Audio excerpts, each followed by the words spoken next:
Hello, কে বলছেন? আমি তানভীরের ছোট ভাই বলছি। রনি। তোমাদের আসতে আর কত সময় লাগবে? তানভীর ভাই হলো তানিশা অপুর হবু বর, আর রনি ওনার ছোট ভাই। আমাদের আর কখনো যাওয়া হবে না। আরে রনি, কান্না করছো কেন? কি হয়েছে তোমাদের? রাহি ভাই, আপনাকে কিভাবে কথাটা বলবো আমি নিজেও বুঝতে পারছি না। আরে কি হয়েছে সেটা তো আগে বলো। আর এইভাবেই বা কান্না করছো কেন আজকে এত সুন্দর একটা দিনে? ভাই, তানিশা আপুর কপালে হয়তো তানভীর ভাই নাই। কান্না করতে করতে বলতেছে মানে? তুমি কি বলতে চাচ্ছ? একটু বুঝিয়ে বলো প্লিজ। তানভীর ভাই আর তানভীর ভাইয়ার কি হয়েছে বলো প্লিজ। ভাইয়া আর এই পৃথিবীতে নেই। কি কি বলছো তুমি এসব রনি? ভাইয়ের অ্যাক্সিডেন্ট হয়েছে। কি বলছো এসব? আমি ঠিকই বলছি। কি করে হলো এসব? আমরা সবাই মিলে আনন্দ করে আসছিলাম, হঠাৎ করে আমাদের গাড়ি ব্রেক ফেল করে, কিন্তু গাড়ি কন্ট্রোল করতে পারেনি, তাই গাছের সাথে গিয়ে ধাক্কা লাগে। তারপর আমার কিছু মনে নেই। তারপর কি হলো রনি, বলো প্লিজ। আমার যখন জ্ঞান ফিরে তখন দেখি আমি হাসপাতালে। তানভীর ভাইয়ের কি হলো রনি? জ্ঞান ফেরার পরে শুনতে পেলাম ভাইয়ার মাথায় অনেক জোরে আঘাত লাগে, ফলে ভাইয়া নাকি ওখানেই মারা যায়। বলেই রনি কান্না করতে থাকে। আমি রনির কান্না সহ্য করতে পারছি না, তাই আমি রনিকে বললাম, রনি আমি আসছি। তোমরা কোন হসপিটালে আছো? সিলেট ওসমানী মেডিকেল হাসপাতালে। ওকে, আমি আসতেছি বলেই ফোনটা কেটে দিলাম। যখন আমি হাসপাতালের উদ্দেশ্যে বের হব তখন চাচা বলল, কোথায় যাস এই সময় রাহি? আমি এসে তোমাদের সব বলছি।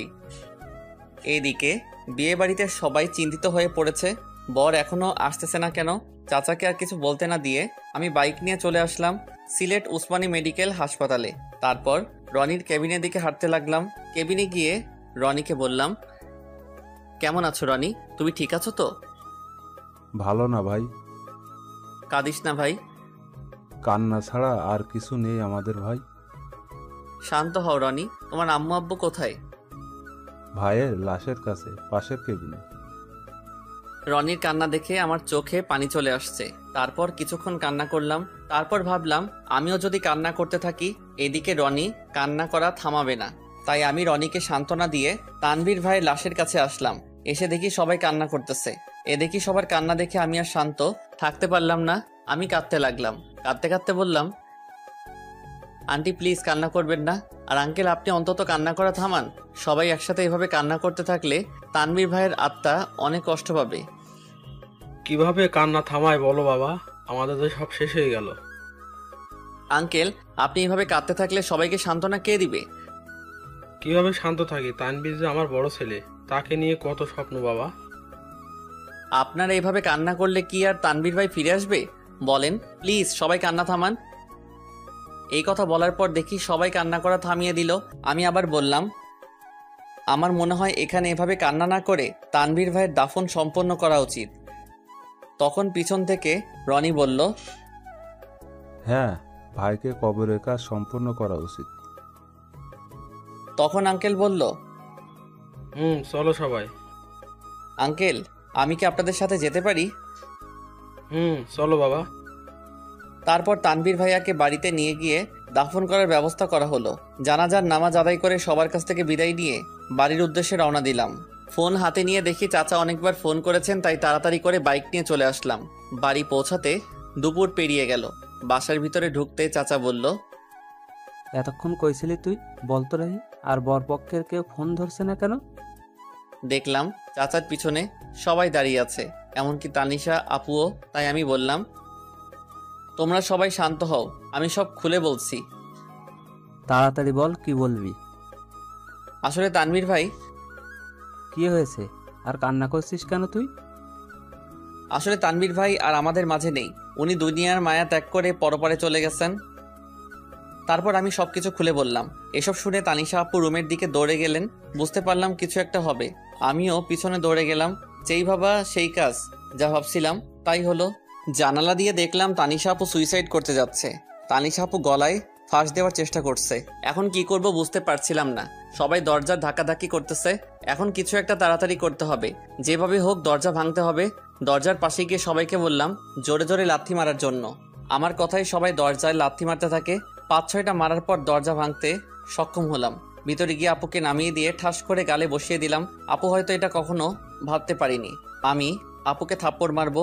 আপু থাপ্পড় খেয়ে আমার গায়ে হেলান দিয়ে জ্ঞান হারালো। থাপ্পড়টা মেবি অনেক জোরে লেগেছে, তাই হয়তো জ্ঞান হারিয়েছে। আমি আপুকে নিয়ে নিচে নামালাম। সবাই আমার দিকে হা করে তাকিয়ে আছে। তারপর আপুর জ্ঞান ফেরার জন্য অনেক চেষ্টা করলাম। আম্মুকে বললাম একটু পানি নিয়ে আসো। আম্মু পানি এনে আপুর চোখে দিলেন। সাথে সাথে আপুর জ্ঞান ফিরে। তখন আমি বললাম, এটা কি আপু, নিজের জীবন এভাবে নষ্ট করে দিতে গেলি? তো কি করব বল, কি নিয়ে বাঁচবো আমি? আমার সব আশাই তো শেষ। তাই বলে কি সুইসাইড করতে যাবি? তো আমার কি বা করার ছিল বল? আমরা আবার তোমার জন্য পাত্র খুঁজবো। আমাকে কে বিয়ে করবে শুনি? যে মেয়ের হবু বর রাস্তায় আসার আগেই মারা যায়, সেই মেয়েকে কে বিয়ে করবে তুই বল? আমি কিছুই জানি না বলে ওখান থেকে চলে আসলাম।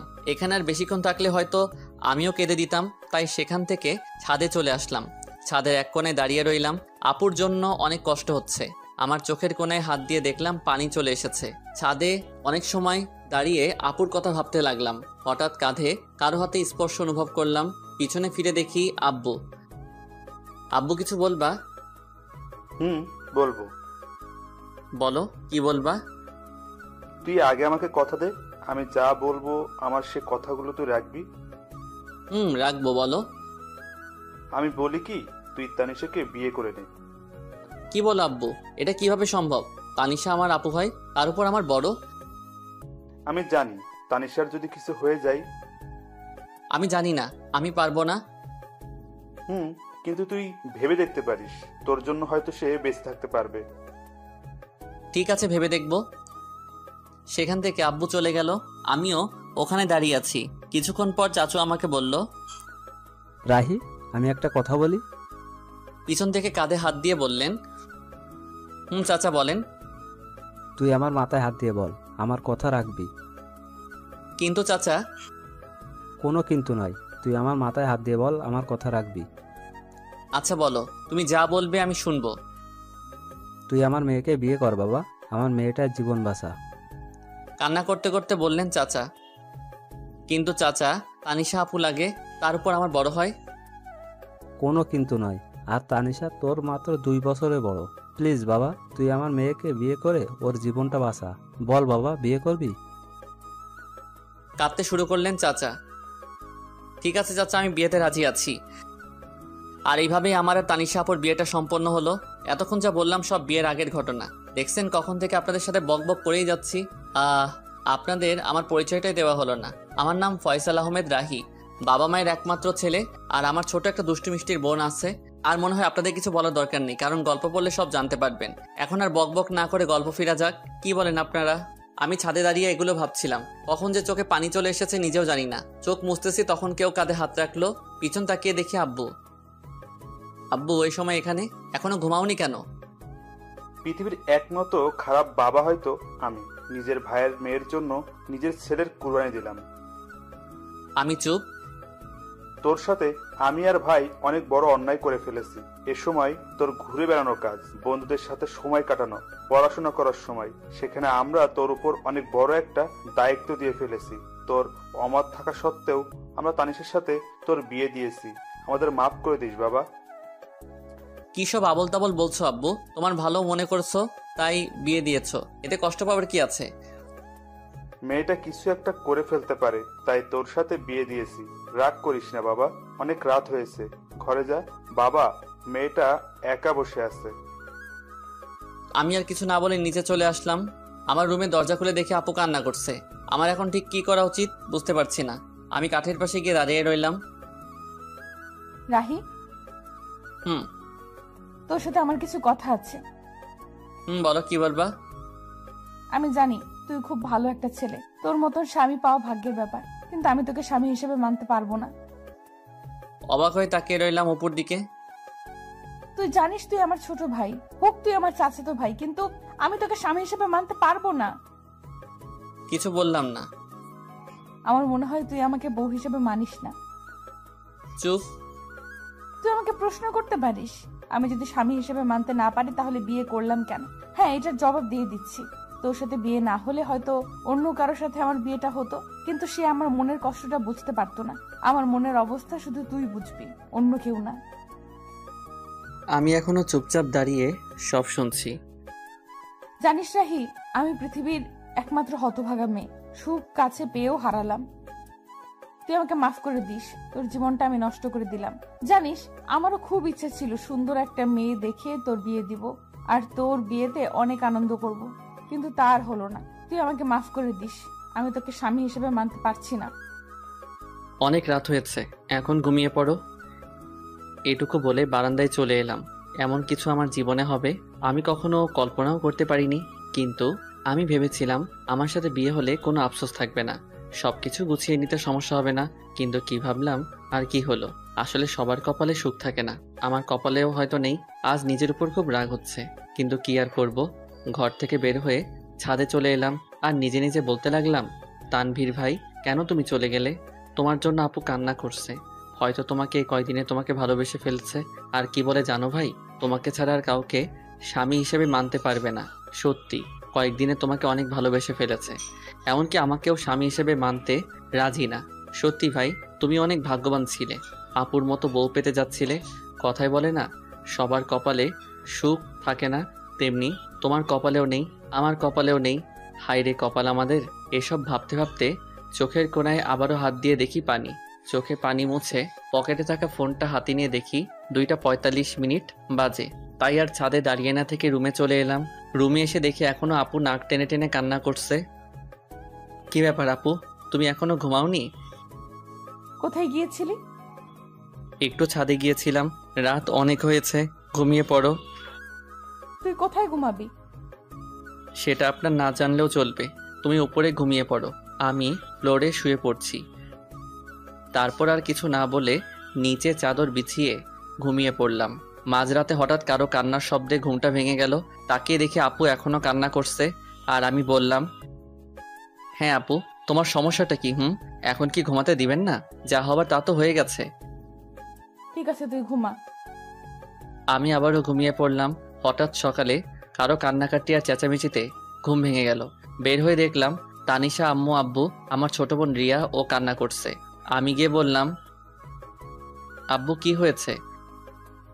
চুপ। আম্মু কি হয়েছে, এভাবে কান্না করছো কেন? চুপ। আপু তুমি অন্তত বলো কি হয়েছে। আসলে দোকানটা কি হয়েছে বলো না। দোকানটাতে আগুন লেগে গেছে, আর পুরো দোকান পুড়ে গেছে। কি বলছো এসব? বাবা ঠিক বলেছে। সবার কথা শোনার পর যেন আমার মাথায় আকাশ ভেঙে পড়ল। আমি এখন কি করব কিছু বুঝতে পারছিলাম না। তারপর নিজেকে ঠিক রেখে সবাইকে সান্ত্বনা দিতে লাগলাম। এভাবে কয়েকটা দিন কেটে গেল। তারপর শুরু হলো সংসারে অশান্তি। বাবা বড় মানুষ, ঠিকমতো কাজ করতে পারে না, তাই আর সংসারের কষ্ট দেখতে না পেরে সংসারে হাল ধরতে হলো আমাকে। কি করব কিছুই বুঝতে পারছিলাম না। তাই আমার ফ্রেন্ড আফিকুলকে ফোন দিলাম। হ্যালো আফিকুল দোস্ত, আমার সাথে একটু দেখা করতে পারবি? আরে এভাবে বলছিস কেন? কোথায় আসতে হবে সেটা বল। স্কুলের পাশে দোকানটায় আয় না দোস্ত। ঠিক আছে, আমি আসতেছি। ঠিক আছে আয় বলেই ফোনটা কেটে দিলাম আর রেডি হয়ে স্কুলের পাশের দোকানে চলে গেলাম। একটু পরে আফিকুলও চলে এলো।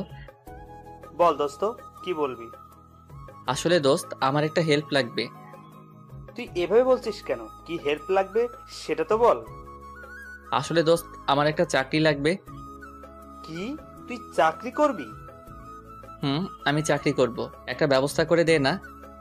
ব্যবস্থা করব, কিন্তু তুই আমাকে হাসালি। তোর বাবার দোকান থাকতে তুই চাকরি করবি কেন?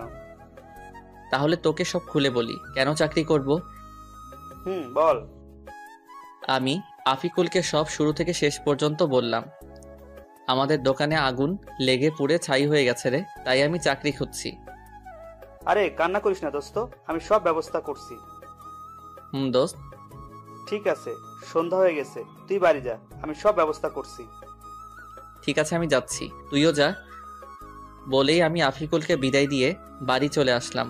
বাড়ি এসে দেখি আম্মু এখনো মাথায় হাত দিয়ে বসে এখনো কান্না করছে। আম্মু কান্না করো না, কান্না করে আর কি হবে, সব তো শেষ। বাবা জানি, কিন্তু কান্না ছাড়া আর কি করব বল।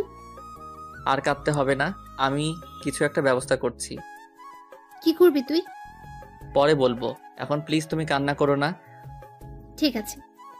আম্মুকে সান্ত্বনা দিয়ে রুমে চলে এলাম। এসে দেখি তানিশা আপুও কান্না করছে। তাই আমি বললাম, তুমি কান্না করছো কেন? আমার জন্য তো সব হচ্ছে। তোমার জন্য আমার কি হলো?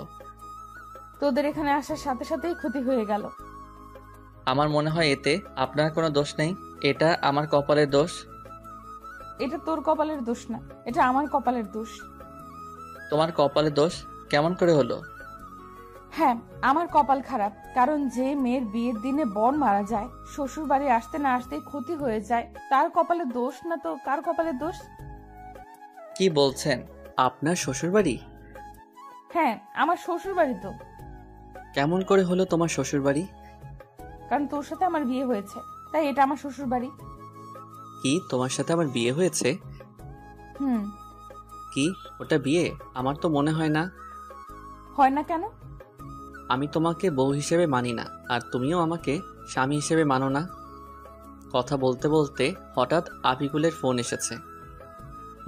আফিকুল বল। খুশির খবর আছে বন্ধু। কি খুশির খবর?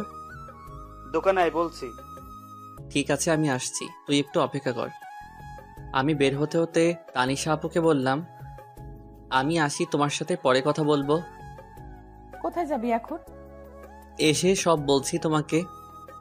আমি আর কথা না বলে চলে আসলাম স্কুলে পাশের দোকানে। এসে দেখি আফিকুল আমার জন্য অপেক্ষা করছে।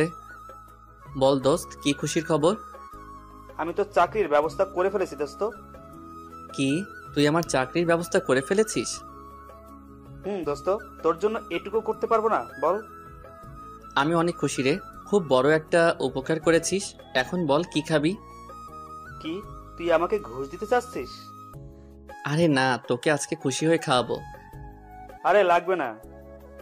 প্লিজ দোস্ত, না করিস না। আচ্ছা ঠিক আছে, শুধু চা খাবো। রহিম চাচা 2টা চা আর বিস্কুট দেন তো। ওকে, দিতেছি বাবা। কিছুক্ষণ ওর সাথে আড্ডা দিলাম, তারপর বাড়ি চলে এলাম। বাড়ি এসে সোজা আমার রুমে চলে এলাম। রুমে গিয়ে তানিশা আপুকে জড়িয়ে ধরে কান্না করে দিলাম। কি রে, এইভাবে জড়িয়ে ধরে কান্না করছিস কেন? কি হয়েছে? জানেন আমার চাকরিটা হয়েছে। কি, চাকরি হয়েছে? চাকরি হয়েছে। এখন বলেন কি খাবেন? আইসক্রিম খাওয়াবে? আমি আইসক্রিম খাবো। কিন্তু এই সময় আইসক্রিম কোথায় পাবো? লাগবে না, যা। আরে রাগ করছো কেন? আমি আনছি ওকে। ঠিক আছে। দোকানে গিয়ে আমি আইসক্রিম নিয়ে এলাম। এই নেন আপনার আইসক্রিম। দে তাড়াতাড়ি। আপু আইসক্রিমটা হাতে নিয়ে বাচ্চাদের মতো খেতে শুরু করলো, আর আমি আপুর দিকে অবাক হয়ে তাকিয়ে রইলাম। কি আজব কাণ্ড, এত বড় একটা মেয়ে হয়ে বাচ্চাদের মতো আইসক্রিম খাচ্ছেন, আর আমি তাকিয়ে এসব দেখছি। ঠিক তখনই, কি রে, কি দেখছিস? তোমার খাওয়া দেখছি। এত দেখতে হবে না। কেন? তুই খাবি? খেলে নিতে পারিস। না না, লাগবে না, আমি বাচ্চাদের মতো আইসক্রিম খাই না। ওকে, তুই না খেলেও চলবে। তুমি খাও। ঠিক আছে, একটা কথা বলি রাহি। বলো। তুই চাকরিতে জয়েন করবি কবে? 1 মাসের মতো লাগবে। কথা বলতে বলতে হঠাৎ আম্মুর ডাক পড়লো। রাহি, তানিশা, তোরা খেতে আয় তাড়াতাড়ি। ঠিক আছে আম্মু, আমার আসছি। তাড়াতাড়ি আয়। চলেন, আম্মু ডাকছে। চল। দুজন একসাথে খাবার টেবিলে বসলাম। আম্মু খাবার বেড়ে দিল। আম্মু তুমিও খাও। আম্মু তুমিও বসো, একসাথে খাবো। তানিশা আপু বলল।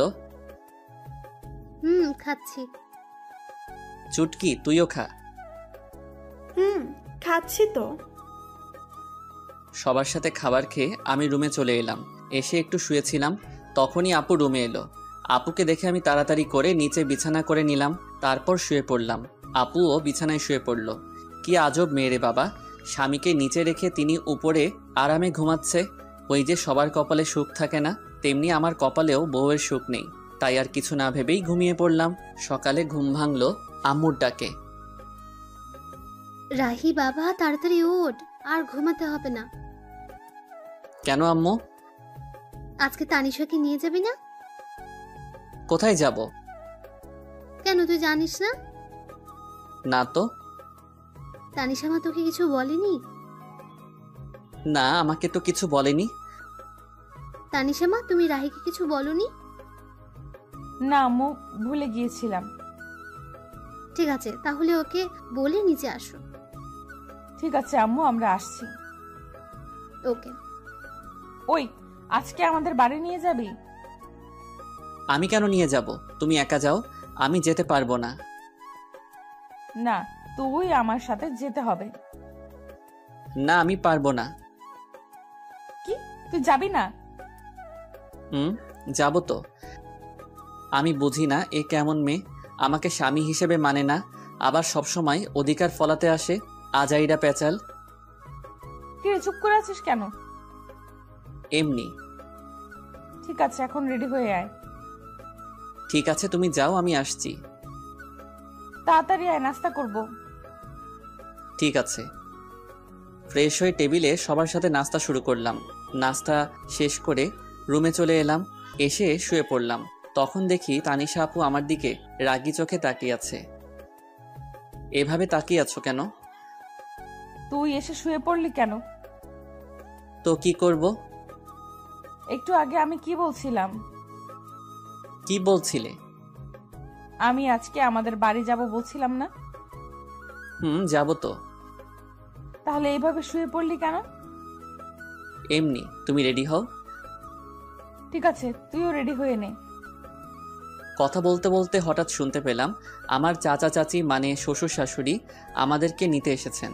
তাই আমি তাড়াতাড়ি করে রেডি হয়ে চাচা চাচির কাছে চলে এলাম। আমি তাদেরকে সালাম দিলাম। আসসালামু আলাইকুম চাচা চাচি, কেমন আছেন? ওয়ালাইকুম সালাম। বাবা ভালো, তুমি? আলহামদুলিল্লাহ চাচি, আপনি?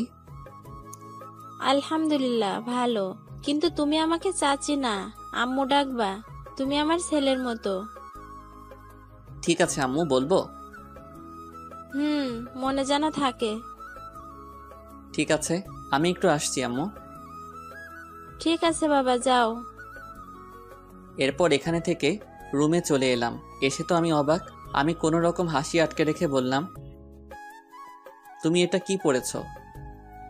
কেন, শাড়ি পরেছি। হাসতেছিস কেন? তোমার এটা শাড়ি পরা হয়েছে নাকি? হয়নি। একদম হয়নি। একদম এভাবে হাসবি না, আমি শাড়ি পরতে পারি না। আচ্ছা ঠিক আছে, আমি পরিয়ে দেই। তুই পারলে পরিয়ে দে। দিচ্ছি। আমি আপুকে শাড়ি পরিয়ে দেওয়া শুরু করলাম। শাড়ি পরিয়ে দিতে দিতে শাড়ি যখন আপুর পেটে গুজে দিব, তখন দেখি আপু চোখ বুজে শরীর বেঁকিয়ে কাঁপতে শুরু করছেন। তাই তাড়াতাড়ি করে শাড়ি পরিয়ে দিলাম। শাড়ি পরিয়ে দিয়ে বললাম, আচ্ছা এবার চোখটা খুলুন। আর এইভাবে কাঁপছেন কেন? না মানে এমনি। বলি লজ্জা পেয়ে তাড়াতাড়ি করে রুম ত্যাগ করলো। আর আমি বিছানায় শুয়ে হাসতে লাগলাম। কিছুক্ষণ পর দেখি আপু আবার আসছে। একটা কথা বলি। বলেন। বাইরের কেউ যেন বুঝতে না পারে তুই আমাকে বউ হিসেবে মানিস না, আর আমি স্বামী হিসেবে মানি না। ঠিক আছে, কেউ বুঝতে পারবে না। এবার চল, আম্মু ডাকছে। চলেন। শ্বশুরবাড়ি মধুর হাড়ি, যে খেয়েছে সে বুঝেছে কেমন তাদের খাতিরদারি। অতঃপর শ্বশুরবাড়ির উদ্দেশ্যে সবাই রওনা হলাম। আমাদের বাড়ি থেকে শ্বশুরবাড়ি, সরি এখনো তো হয়নি, কারণ আপু আমাকে স্বামী হিসেবে মানেন না। যাই হোক, চাচাদের বাড়ি যেতে ৪৫ মিনিটের মতো লাগে। এসব ভাবতে ভাবতে কখন যে শ্বশুরবাড়ি পৌঁছে গেলাম, মানে চাচাদের বাড়ি। বারবার শুধু শ্বশুরবাড়ি মনে হয়। গাড়ি থেকে নামতে যাব, তখন দেখি অনেকগুলো মেয়ে এসে দুলাভাই বলে চিল্লাচিল্লি করছে। নামার সাথে সাথেই আমাকে ঘিরে ধরলো। তখন একটা বলে উঠল, তো বন্ধুরা, এতক্ষণ ধরে গল্পটি শুনেছ। গল্পটি তোমাদের কাছে কেমন লাগছে? যদি গল্পটি ভালো লেগে থাকে এবং এ ধরনের গল্প আরও শুনতে পছন্দ করো, তাহলে এক্ষুনি নিচে থাকা সাবস্ক্রাইব বাটনটি টিপে আমাদের পরিবারের একজন সদস্য হয়ে যাও এবং গল্পটি কন্টিনিউ করো। আর হ্যাঁ, একটি সুন্দর কমেন্ট করতে কিন্তু ভুলবে না। তানিশার জামাই তো অনেক কিউট, আমি তো দেখেই প্রেমে পড়ে গেছি। সবার প্রশংসা শুনে খুবই ভালো লাগছিল। তখনই হুট করে আপু আমার হাত শক্ত করে ধরেছে। দেখ দোস্ত, আমাদের তানিশা 2 দিনে জামাই পাগল হয়ে গেছে। তানিশা আমার হাত ধরে ভিতরে নিয়ে এলো, তারপর সোজা আপুর রুমে নিয়ে গেল আর রাগে লুচির মতো ফুলতে লাগলো। তখন বলে উঠল, আপু ওখানে অনেক আনন্দ পাচ্ছিলি তাই না? তা তো একটু শালি বলে কথা। ওদের সাথে আর কথা বলতে দেখলে পা ভেঙে দিব। যা এখন ফ্রেশ হয়ে আয়। ঠিক আছে। আমি ফ্রেশ হতে চলে গেলাম। ফ্রেশ হয়ে গিয়ে সোফায় বসে পড়লাম। তখনই সব শালি আমাকে ঘিরে বসে পড়ল আর একে একে সবাই পরিচয় দিতে থাকে। সবার সাথে কথা বলছিলাম, তখনই আপু সবাইকে সরিয়ে আমার পাশে বসে পড়ল। এটা দেখে সবাই তো অবাক, তার থেকে বেশি অবাক তো আমি হয়েছি। আপু আমার হাত শক্ত করে ধরে সবার সাথে কথা বলতে থাকে। কি আজব রে ভাই, স্বামী হিসেবে মানতে তো রাজি না, তার উপর এমন অবস্থা। যাই হোক, সবার সাথে আড্ডা দিতে দিতে অনেক রাত হয়ে যায়। তারপর খাওয়া দাওয়া শেষ করে আপুর রুমে এসে চাদর বিছিয়ে নিচে শুয়ে পড়লাম। তখনই আপু বলে উঠল, রাহে তোকে নিচে শুতে হবে না। কেন? আমি নিচে ঘুমাই, তুই উপরে ঘুমা। লাগবে না, আমি নিচে ঘুমাতে পারবো। তোকে যা বলছি তাই কর, বেশি কথা বলিস কেন? আচ্ছা ঠিক আছে। আমি আর কথা না বাড়িয়ে উপরে শুয়ে পড়লাম। সকালে কানের কাছে নিঃশ্বাসের শব্দ আসতেছে। চোখ খুলে তো আমি অবাক, কত সুন্দর করে আপু আমাকে জড়িয়ে ধরেছে আর আমার ঠোঁটের একেবারে কাছে আপুর ঠোঁট। এসব দেখে আমি আর নিজেকে কন্ট্রোল করতে পারছিলাম না, তাই আপুর ঠোঁট আমার ঠোঁট এক করে দিলাম। কিছুক্ষণ পর আপু চমকে ওঠে। তারপর আপু আমাকে ছাড়িয়ে নিয়ে বলল, সরি, আসলে রাতে বৃষ্টির সময় ভয় করছিল, তাই এসে শুয়েছিলাম। একথা বলে আপু লজ্জা পেয়ে ফ্রেশ হতে চলে গেল। আর আমি ভাবতে লাগলাম, কি মেয়েকে আল্লাহ আমার কপালে দিয়েছে। তখনই আপু বাথরুমে থেকে ফ্রেশ হয়ে বের হয়েছে। আমি শুয়ে দেখছি আপু ফ্রেশ হয়ে ড্রেসিং টেবিলের সামনে চুল ঠিক করছে। আমি শুধু আপুকে দেখছি। আসলে যত দেখছি ততই আপুর প্রতি কেমন একটা ফিলিংস হচ্ছে। আপুর প্রতি ফিলিংস হচ্ছে হোক, আপু আমাকে স্বামী না মানা লোক। আসলে আপুকে এই মুহূর্তে যেই ছেলে দেখতো পুরাই পাগল হয়ে যেত, এত সুন্দর লাগছে আপুকে। ঠিক তখনই আপু আমার দিকে এগিয়ে আসছে আর আমি ঘুমের ভান ধরে শুয়ে আছি। কি আর কত ঘুমাবি? ওঠ। চুপ করে রইলাম। কিরে, শুনতে পাচ্ছিস না? কি বলো? ফ্রেশ হয়ে আয়, নাস্তা করতে হবে, যা। যাচ্ছি, তুমি যাও। আমি বসে আছি, তুই ফ্রেশ হয়ে আয়। ফ্রেশ হয়ে এসে দেখি আপু এখনো বসে আছে। তখন আমি বললাম, চলেন। চল। রুমে থেকে বের হব, তখনই আপু আমাকে শক্ত করে হাত চেপে ধরে নিয়ে গেল। আমি কিছু বুঝলাম না। এসব দেখে সবাই আমাদের দিকে হা করে তাকিয়ে আছে, মনে হয় আমরা এলিয়েন। সবার কাছে যেতেই দেখি সবাই মুচকি মুচকি হাসছে। এসব দেখে আমার খুব লজ্জা লাগতে শুরু করলো আর নিজেকে জোকার মনে হচ্ছে, কিন্তু কি আর করার। মাথা নিচু করে টেবিলে বসে পড়লাম। তারপর শুরু হলো জামাই আদর। জীবনে প্রথম জামাই আদর পাচ্ছি। সবাই ওঠার পর ওঠা খাওয়াচ্ছে আর আমি বলির পাঠার মতো খেয়ে যাচ্ছি। কোনো রকম জামাই আদর খেয়ে রুমে চলে এলাম। এসে শুয়ে পড়লাম। শরীর আর নড়াতে পারছি না। আপনাদের একটা কথা বলি, সবাই বিয়ের পর শ্বশুর বাড়ি যদি যান তাহলে তার 1 মাস আগে থেকে খাওয়া দাওয়া বন্ধ করে যাবেন, তা না হলে আমার মতো অবস্থা হবে। এবার বলতে পারেন, যদি 1 মাস আগে থেকে খাওয়া দাওয়া বন্ধ করে দেই তাহলে আমরা তো মরে যাব। এইটার উত্তর খুব সোজা, খিদা যখন লাগবে তখন অল্প খেয়ে নেবেন। এবার প্রশ্ন আসতে পারে, তাহলে আমার বিয়ে আমি খাবো না? উত্তর খুব সোজা, না খেয়ে রোজা রাখবেন। যাই হোক, সাবধানে শ্বশুর বাড়ি যাবেন। তখন আপু রুমে আসলো, এসে আমাকে বলতে লাগলো, কিরে, জামাই আদর কেমন হলো? হার জামাই আদর, তুমি আমাকে স্বামী হিসেবে মানো না, তাহলে এটা জামাই আদর কিভাবে হলো? বেশি কথা বলিস কেন? কোথায় বেশি কথা বললাম? কথা শেষ না হতেই আপু চলে গেল। তখন রুমে শালিকাদের আগমন। দুলাভাই কি করেন? ওই তো দেখতে পাচ্ছ কি করছি। দেখছি। আচ্ছা দুলাভাই, আপনি নাকি গল্প লিখেন? কে বলছে? দেখলাম, এবার একটা গল্প শোনাতে হবে। বলেই সবাই চিল্লাচিল্লি শুরু করলো। কি আর করার, এখন তো শোনাতে হবে। আচ্ছা, তোমাদের একটা কবিতা শোনাই। বলেন। কবিতার নাম শালা আমি তো অবাক। নিশি রাতে জেগে দেখি গাছের ডালে কাক, শালা আমি তো অবাক। চোর ঢুকেছে ঘরের ভেতর, দরজা ছিল ফাঁক, শালা আমি তো অবাক। মোবাইল নিল, টিভি নিল, রিমোট না হয় থাক, শালা আমি তো অবাক। পাচ্ছে যা নিচ্ছে ভরে, দুই হাতেরই মুঠোয় করে, চোরটা তো আচ্ছা খারাপ, শালা আমি তো অবাক। সব মালামাল বস্তা ভরে চোর পালালো চুরি করে, চাকটা চলে যাক, শালা আমি তো অবাক। মধ্যরাতে অন্ধকারে কুত্তা ডাকে জোরে জোরে, শিয়ালরা দেয় হাক, শালা আমি তো অবাক। ভয়ে শরীর শিউরে ওঠে, না জানি আজ কি যে ঘটে, আবার ডাকে কাক, শালা আমি তো অবাক। হয়নি রাতে তেমন কিছু, কোনো ভূতি নেয়নি পিছু, বেঁচে গেছি যাক, শালা আমি তো অবাক।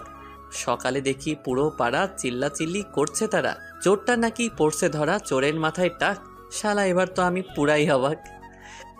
এটা শুনে সবাই হাসতে হাসতে মরে যাওয়ার মতো অবস্থা। এভাবে দেখতে দেখতে কেটে গেল 2 দিন। আজ আমরা বাড়ি ফিরলাম। কথায় বলে না, হাসির পর কান্না আসে, তেমনি শুরু হলো আমাদের সংসারে টানাটানি। দোকান নেই, আব্বু কোনো কাজ করে না, এমনি আমিও কাজ করি না। বলে না, বসে বসে খেলে রাজার রাজত্ব শেষ হয়ে যায়, তেমনি আমাদের জমানো টাকাও শেষ হতে শুরু করলো। সংসারে অনেক টানাটানি, এসব আর ভালো লাগছে না। তাই আফিকুলের কাছে এলাম। দোস্ত, আমার চাকরির কি করলি ভাই? হয়ে গেছে। জয়েন কবে থেকে করতে হবে?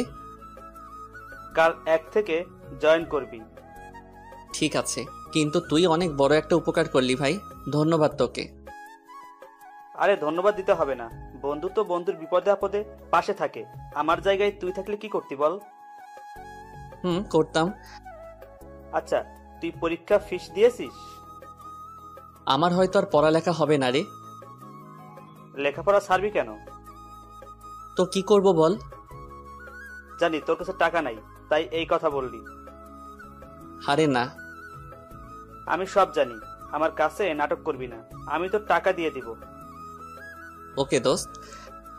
আচ্ছা চল, কলেজে গিয়ে সব দিয়ে আসি।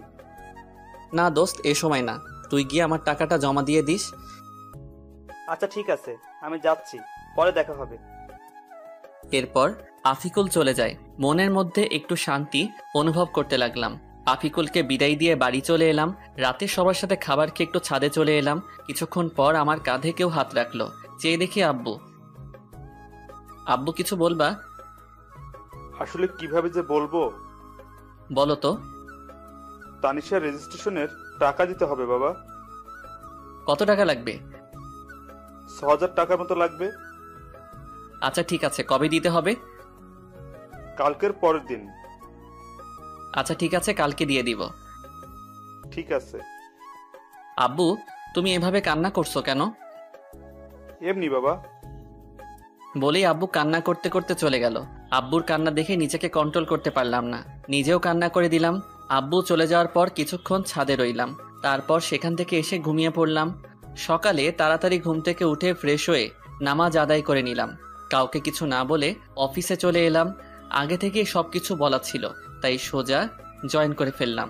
তারপর ম্যানেজার স্যারের কাছে এলাম। আসতে পারি স্যার? আরে রাহি, আসো। স্যার, আমার কাজটা কি জানতে পারি? অবশ্যই। আমার কাজটা কি? তোমার কাজ সেল করা। ঠিক আছে স্যার। আর হ্যাঁ, প্রতিদিন সকাল 8টায় আসতে হবে, দেরি হলে বেতন থেকে টাকা কাটা যাবে। ঠিক আছে স্যার। বলে একটা গাড়ির সাথে চালক বেরিয়ে পড়লাম। সকালে কিছু খাওয়া হয়নি, তাই এক দোকানে সেল করে চা আর বিস্কুট খেতে লাগলাম। আর বেশি কিছু খেলাম না, কারণ আমার কাছে টাকা নেই। অন্য কিছু খেলে আর দুপুরে কিছু খাওয়া হবে না। সেল করতে করতে কখন যে দুপুর হয়ে গেছে খেয়ালই নেই। দুপুরের খাবার খেয়ে আবারও সেল করতে লাগলাম। সেল করা শেষ করতে করতে রাত হয়ে গেল। গাড়ি জমা দিতে ফোনের দোকানে চলে এলাম। আমার 2টা ফোন ছিল, তাই একটা বিক্রি করে দিলাম। 10,000 দিয়ে বিক্রি করে দিলাম। তারপর বাড়ি চলে এলাম। বাড়ি এসে ফ্রেশ হয়ে আব্বুর কাছে এলাম। আব্বু, টাকা। কিসের টাকা বাবা? তোমার মেয়ের রেজিস্ট্রেশনের ফিস। আমি আর কিছু না বলে আব্বুর কাছে টাকা দিয়ে রুমে চলে এলাম। একটু পর আপু মানে তানিশা খাবারের জন্য ডাক দিল। সবার সাথে খাবার খেয়ে ছাদে চলে গেলাম। আজকের চাঁদটা অনেক সুন্দর লাগছে, এসব ভাবছিলাম তখন কেউ কাঁধে হাত দিল। তাকিয়ে দেখি আপু। কিছু বলবে?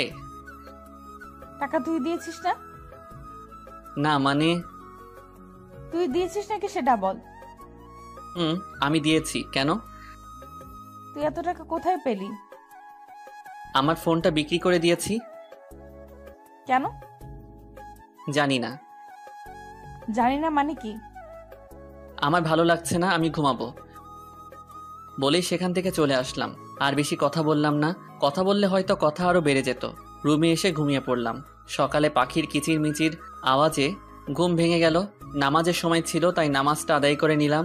সকালে সবার সাথে নাস্তা করতে বসে পড়লাম। হঠাৎ করে তানিশা আপু বলল, আব্বু আমি একটা কথা বলবো। মা বলো।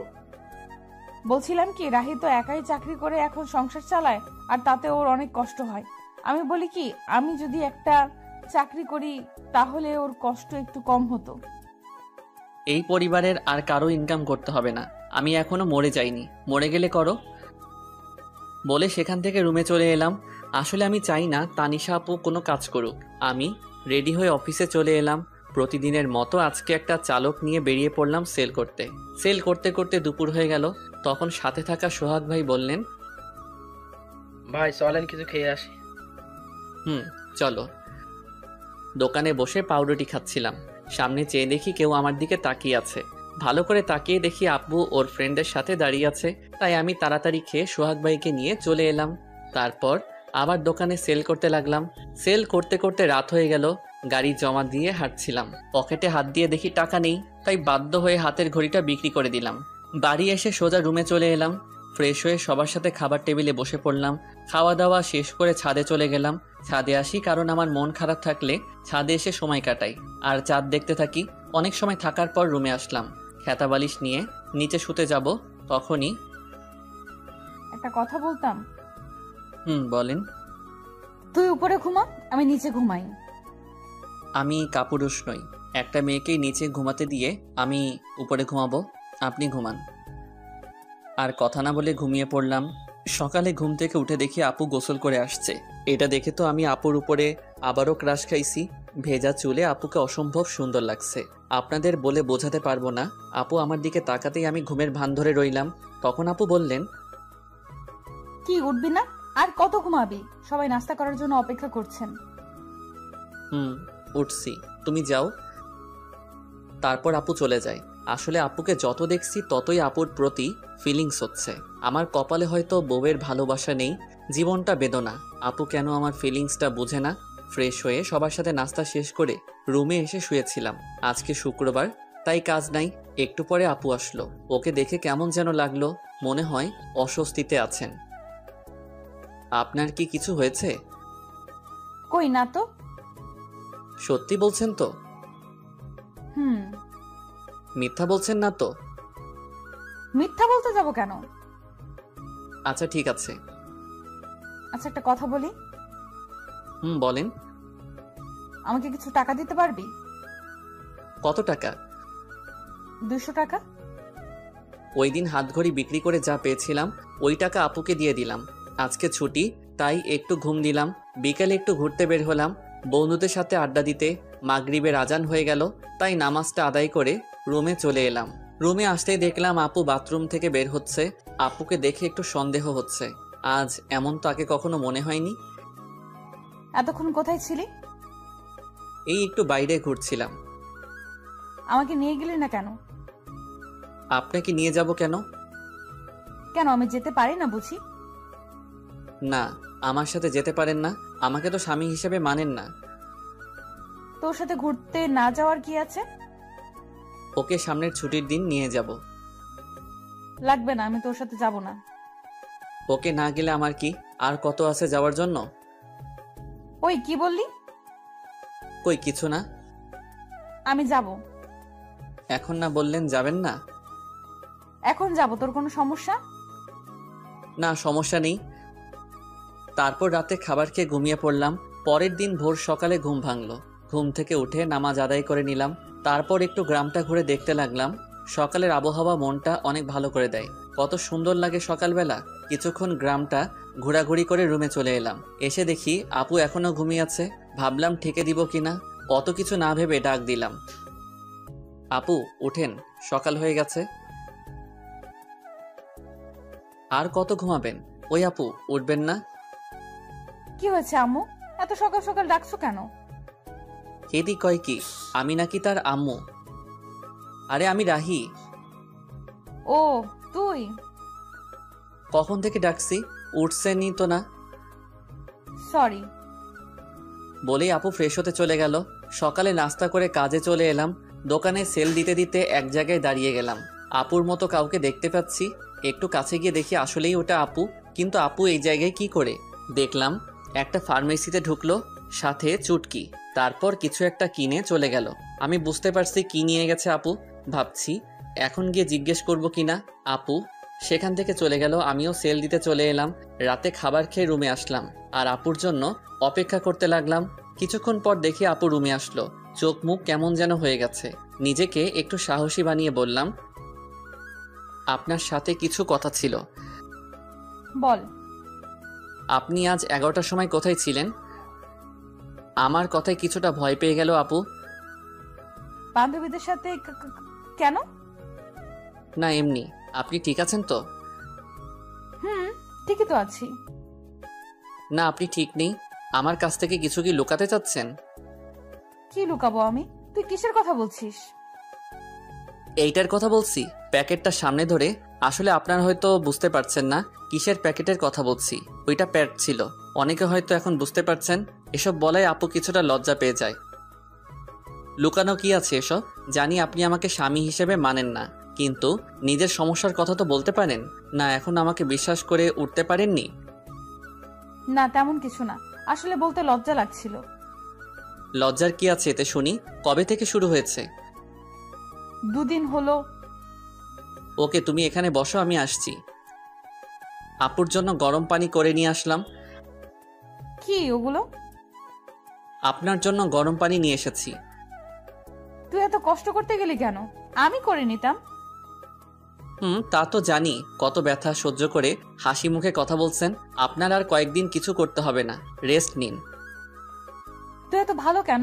সবার কত খেয়াল রাখিস, আমার পিরিয়ডের কথা শুনে এত কেয়ার করছিস।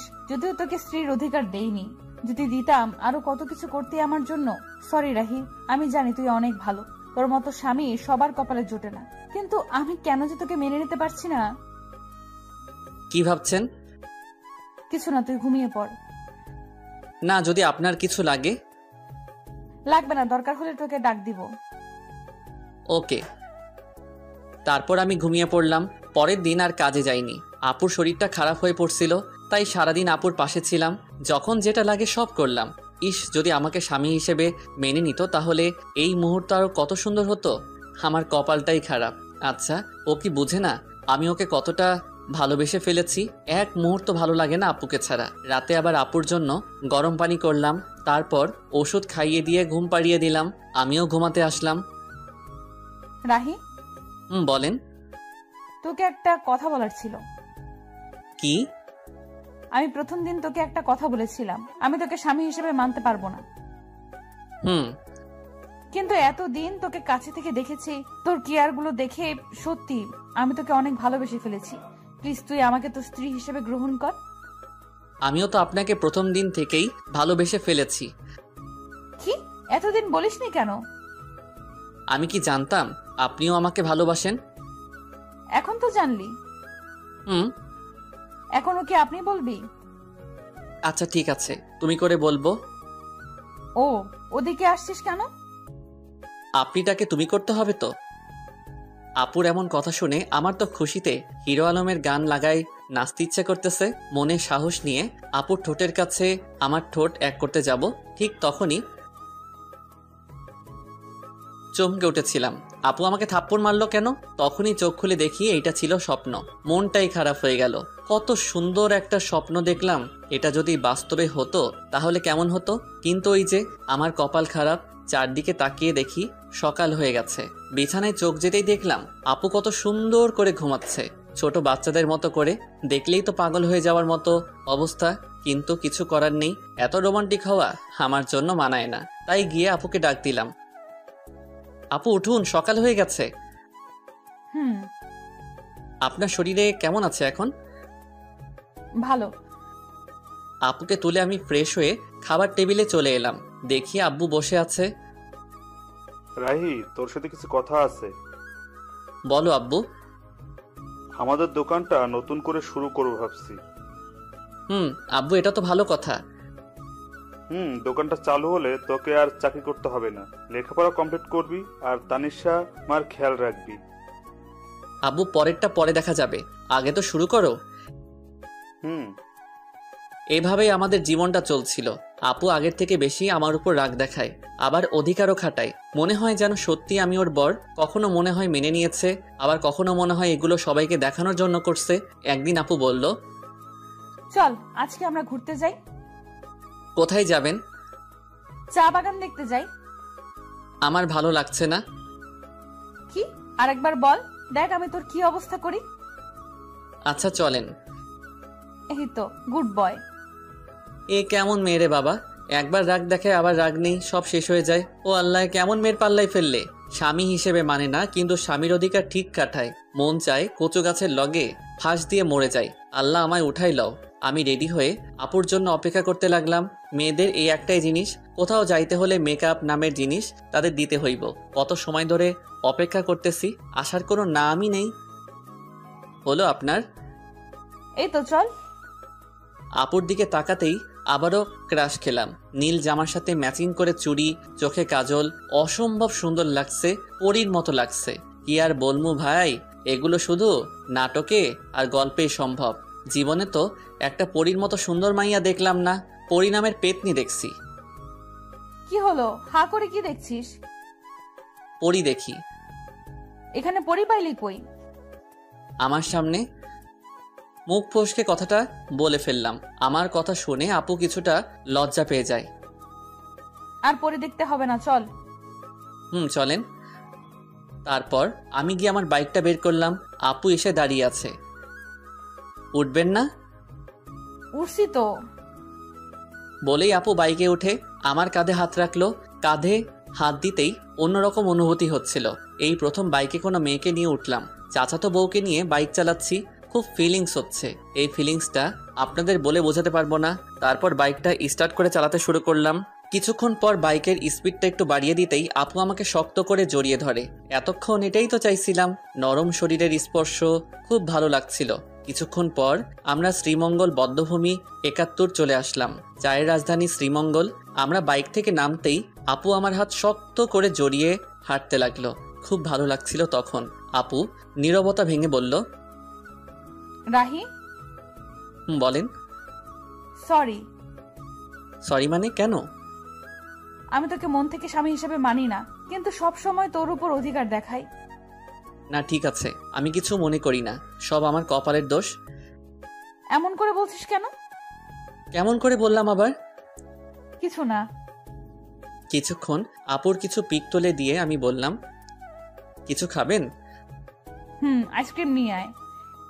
আমি তো জানি মেয়েরা ফুচকা পাগলি হয়, কিন্তু আপনি আইসক্রিম পাগলি কেন? এমনি। তোর কোনো সমস্যা? না, আনছি আমি। আইসক্রিম নিয়ে এলাম, তারপর বললাম, এই নেন আপনার আইসক্রিম। একটা কেন, তুই খাবি না? না, ওসব আমি খাই না, আপনি খান। ওকে। আইসক্রিমটা হাতে নিয়ে বাচ্চাদের মতো খেতে লাগলো। এত বড় একটা মেয়ে হয়ে বাচ্চাদের মতো আইসক্রিম খাচ্ছে, কি অদ্ভুত ব্যাপারটা। আপু আইসক্রিম খাচ্ছে আর আমি তাকিয়ে শুধু দেখছি। কি ব্যাপার, অমন করে কি দেখছিস? কই না তো। আমি দেখেছি তুই আমার খাওয়া দেখছিলি। না, দেখতে হবে না, চাইলে তুই খেতে পারিস। না, আপনি খান।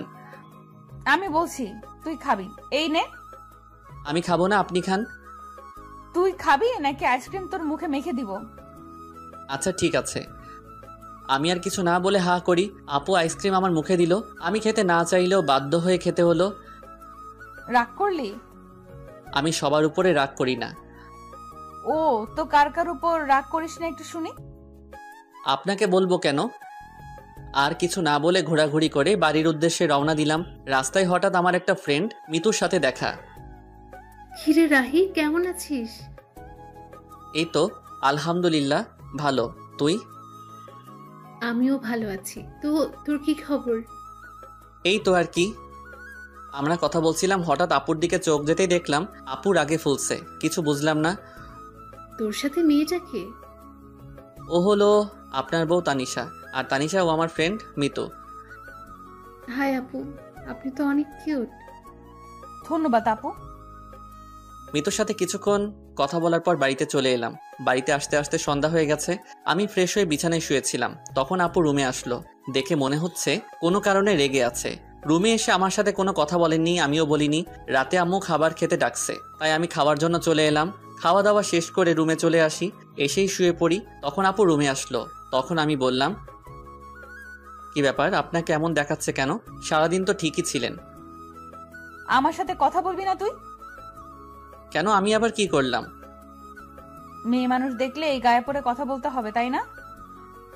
কখন আবার মেয়েদের সাথে কথা বললাম? ও, এখন তো মনে করিয়ে দিতে হবে। আসার সময় কি ওই মেয়ের সাথে কথা বলিসনি? এত হেসে হেসে কি কথা শুনি? ও তো আমার ভালো ফ্রেন্ড। তাহলে ওর কাছে যা, আমার সাথে কথা বলবি না? আমি ওর সাথে কথা বলছি, তাতে আপনার কি? আপনি এত রাখছেন কেন? আমারই তো সব।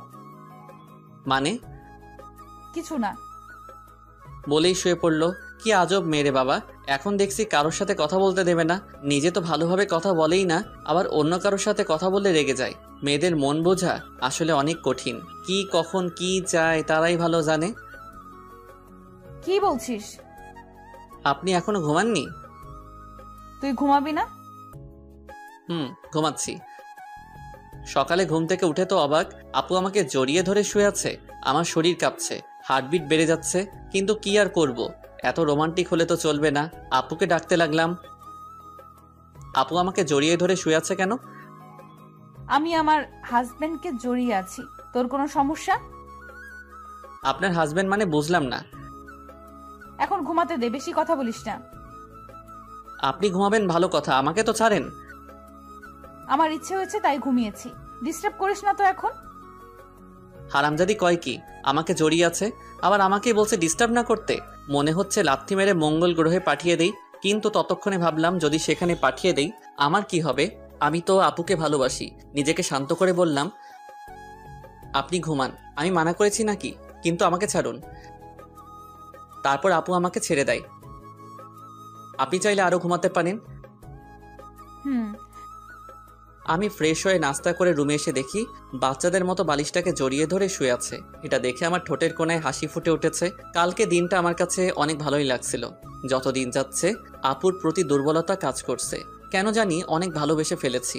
আপুকে ছাড়া হয়তো এখন 1 সেকেন্ডও বাঁচতে পারবো না। আমি কি আমার মনের কথা বলে দিব? কিন্তু তখন যদি রেগে যায়? কিন্তু আমার মনের কথা না বলা পর্যন্ত তো আমি শান্তি পাচ্ছি না। সব সময় আপুর প্রতি ভালোবাসা, দুর্বলতা, ওকে স্পর্শ করার ইচ্ছা, ওর প্রতি নেশা আমার ভেতরটাকে শেষ করে ফেলছে। আচ্ছা, আপু কি আমাকে ভালোবাসে? ওর ব্যবহার দেখে তো তাই মনে হচ্ছে। আপুও আমাকে ভালোবাসে, কিন্তু বলতে পারছে না। আচ্ছা, আমি কি সরাসরি গিয়ে বলে দিব?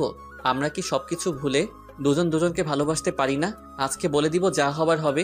এদিকে তানিশা ঘুম থেকে উঠে আমাকে কোথাও খুঁজে পাচ্ছে না।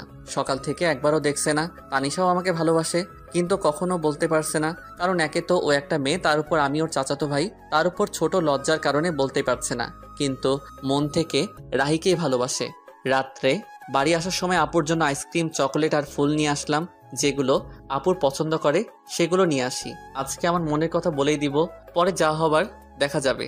বাড়িতে এসে এগুলো নিয়ে সোজা আমার রুমে চলে এলাম। আমার রুমের মধ্যে ঢুকতে যাব, তখনই দেখি আপু কারোর সাথে ফোনে কথা বলছে। কি যেন মনে করে আর ভিতরে গেলাম না। দরজার ওপাশে দাঁড়িয়ে শুনতে লাগলাম, হ্যাঁ, আমি সত্যি ওকে ভালোবাসি আর ওর সাথে সারা জীবন থাকতে চাই। কিন্তু এই ঝামেলাটা থেকে আগে বের হই, তারপর আব্বু আম্মুকে সব বলে আমরা দুজন হানিমুনে যাব।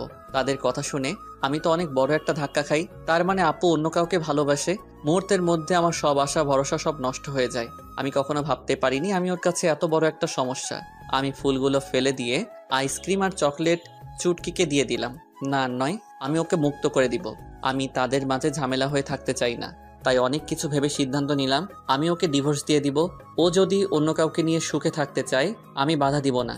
আমি রুমে ঢুকতেই আপু ফোন রেখে দেয়। সারাদিন কই ছিলি? একবারও বাড়িতে দেখলাম না। একটা কাজ ছিল। সারাদিন কিছু খেয়েছিস? দাঁড়া, আমি তোর জন্য খাবার আনছি। না না, আমি খাবো না, বাইরে থেকে খেয়ে এসেছি। যে কথাগুলো শুনেছি আর খাবার মুখে দিয়ে কি আর যাবে?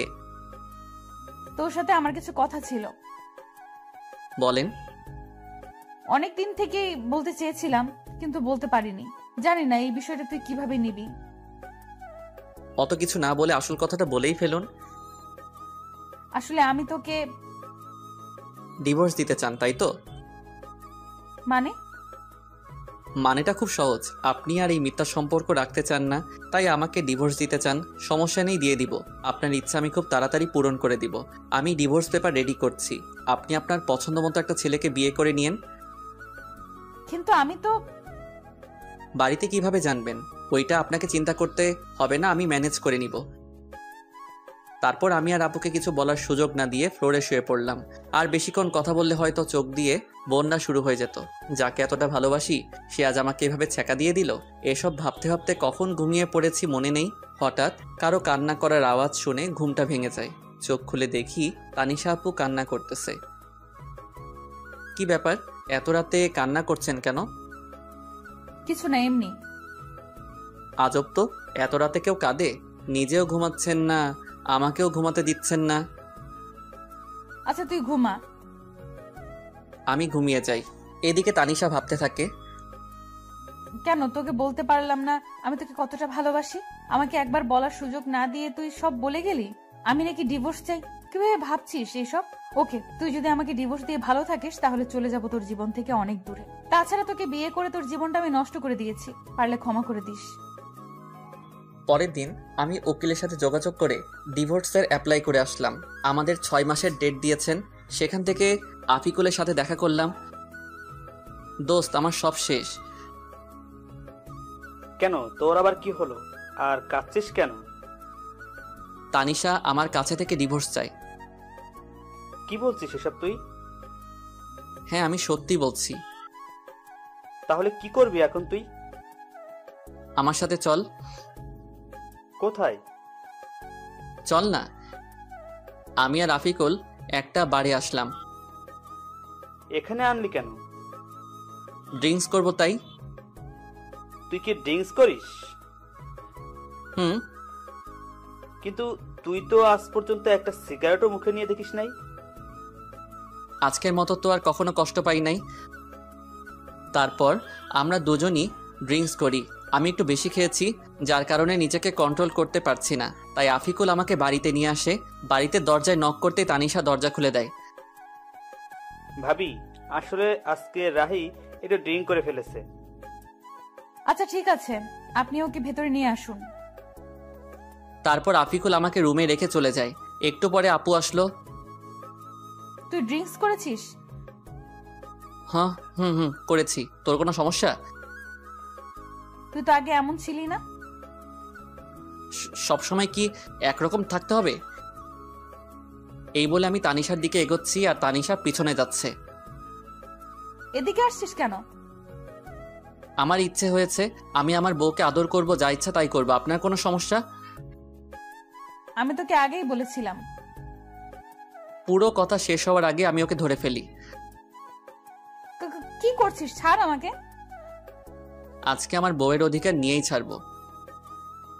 এই বলে তানিশার কাছে যেতেই ধাক্কা মেরে বিছানায় ফেলে দিল। এত জোরে ধাক্কা দেয় যে আমি আর উঠতেই পারি না। একে তো নেশা করা অবস্থায় কখন যে ওখানেই ঘুমিয়ে পড়ি নিজেই জানি না। সকালে উঠে দেখি আজকে আমার আগে আপু উঠেছে। তাতে আমার কি, আমি আর ওকে নিয়ে ভাবতে চাই না। ফ্রেশ হয়ে নিচে আসলাম, কিন্তু তানিশাকে কোথাও দেখতে পাচ্ছি না। কি ব্যাপার, গেল কই? তারপর কিচেনে গেলাম। গিয়ে দেখি আম্মু আছে, তানিশা নেই। আম্মু, তানিশা কোথায়? ও তাসনিয়া রুমে আছে। আচ্ছা। তারপর তাসনিয়ার রুমে গেলাম। গিয়ে দেখি দুজনে বসে কি যেন বলছে। আমাকে দেখে তাসনিয়া বলতে লাগলো, ভাইয়া কেমন আছিস? ভালো, তুই? আমিও ভালো। ভাবিকে ডাকতে এসেছিস? না, এমনিতেই তোকে দেখতে এসেছিলাম। হ্যাঁ, আগে তো এত ভালো ছিলি না, এখন কি ব্যাপার?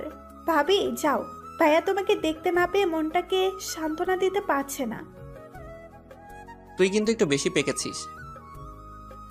দেখছো ভাবি, তোমার সামনে ভাইয়া আমাকে বকা দিচ্ছে। এতক্ষণ চুপ ছিল, এবার বলল, ওকে আর জ্বালাতে হবে না, চলো। তারপর আমি আর আপু চলে আসলাম। পিছনে ফিরে দেখলাম হারামিটা মিটমিট করে হাসছে। কিছু বলবি? আসলে কালকে রাতের জন্য সরি। আপু মাথা নিচু করে আছে। আসলে কালকে রাতে মনে হয় একটু বেশি করে ফেলেছি। আমি কখনো ভাবিনি এমনটা হবে। প্লিজ মাফ করে দিয়েন। আচ্ছা ঠিক আছে, তখন তুই হুঁশে ছিলি না, কিন্তু তুই ড্রিঙ্কস কেন করেছিস? এমনি বাদ দেন বলে চলে আসতে চাইছিলাম, এমনই সময় আপু আমার হাত টেনে ধরে। আপুর হাতের ছোঁয়ায় কেমন যেন বুকের মধ্যে ইলেকট্রিক শক লাগলো। আমাকে ইগনোর করছিস কেন? কই না তো। তাহলে বললি না কেন? এমনি ভালো লাগছে না। ও আচ্ছা, বলতে হবে না। তারপর আপু চলে যায়। সারাদিন আর একবারও কথা বলেনি। তাতে আমার কি, দুজনে দূরে দূরে থাকাই ভালো। কিছুদিন পর আবার শরীরটা অনেক খারাপ হয়ে যায়। এই কয়দিনে তানিশার সাথে দরকার ছাড়া কোনো কথা হয় নাই। তানিশাও দরকার ছাড়া কথা বলেনি। দেখি সোজা হয়ে শো, আমি তোকে জলপট্টি দিচ্ছি। লাগবে না আমার, আমি ঠিক আছি। লাগবে না মানে? জ্বর তো এখনো কমেনি। তো কি হয়েছে, মরেই তো যাব, তার থেকে তো বেশি কিছু না। এত বেশি কেন বুঝিস সব সময়? আমি বেশি বুঝি তাতে আপনার কি? আজব তো, এরকম করছিস কেন তুই আমার সাথে? কি করছি? কিছু না, এখন চুপ করে থাক। কিছু আর বললাম না। জানি আরো কিছু বললে হয়তো কষ্ট পাবে, আর কিছু শুনবেও না, তাই শুয়ে থাকলাম। আপু আমাকে জলপট্টি দিয়ে দিল। যতদিন পর্যন্ত সুস্থ হয়নি আমার পাশে থেকেছে, কিন্তু একবারও ভালোভাবে কথা বলেনি। এত যত্ন করিস কিন্তু ভালোবাসি কথাটা বললেও কি হয়? নিজেও কষ্ট পাবে, আমাকেও কষ্ট দিবে। ফাজিল একটা মাইয়া। কিছুদিন পর বলে ও নাকি তাদের বাড়িতে যাবে। কাল আমাকে আমাদের বাড়িতে নিয়ে যাবি? কি ব্যাপার, আগে তো বললে না না করতো, আজ বলতেই রাজি হয়ে গেল। পরের দিন আপুকে তাদের বাড়িতে নিয়ে যাই। আপুকে রেখে আসতে যাব তখন। বাবা আজকে দিনটা থেকে যা, এখনই আসলি আবার চলে যাবি? শাশুড়ি মা কথাটা বললেন। না মা, আমার কাজ আছে, ও থাকুক যতদিন থাকার, আমি পরে এসে নিয়ে যাব। আচ্ছা। তানিশার কাছে ওর মা গিয়ে বলল, কি ব্যাপার তানিশা, রাহির সাথে কি তোর কিছু হয়েছে? ও এমন ভাবে চলে গেল কেন? তানিশা কিছু না বলে ওর মাকে জড়িয়ে ধরে কেঁদে দেয়। কি হলো, কাঁদছিস কেন?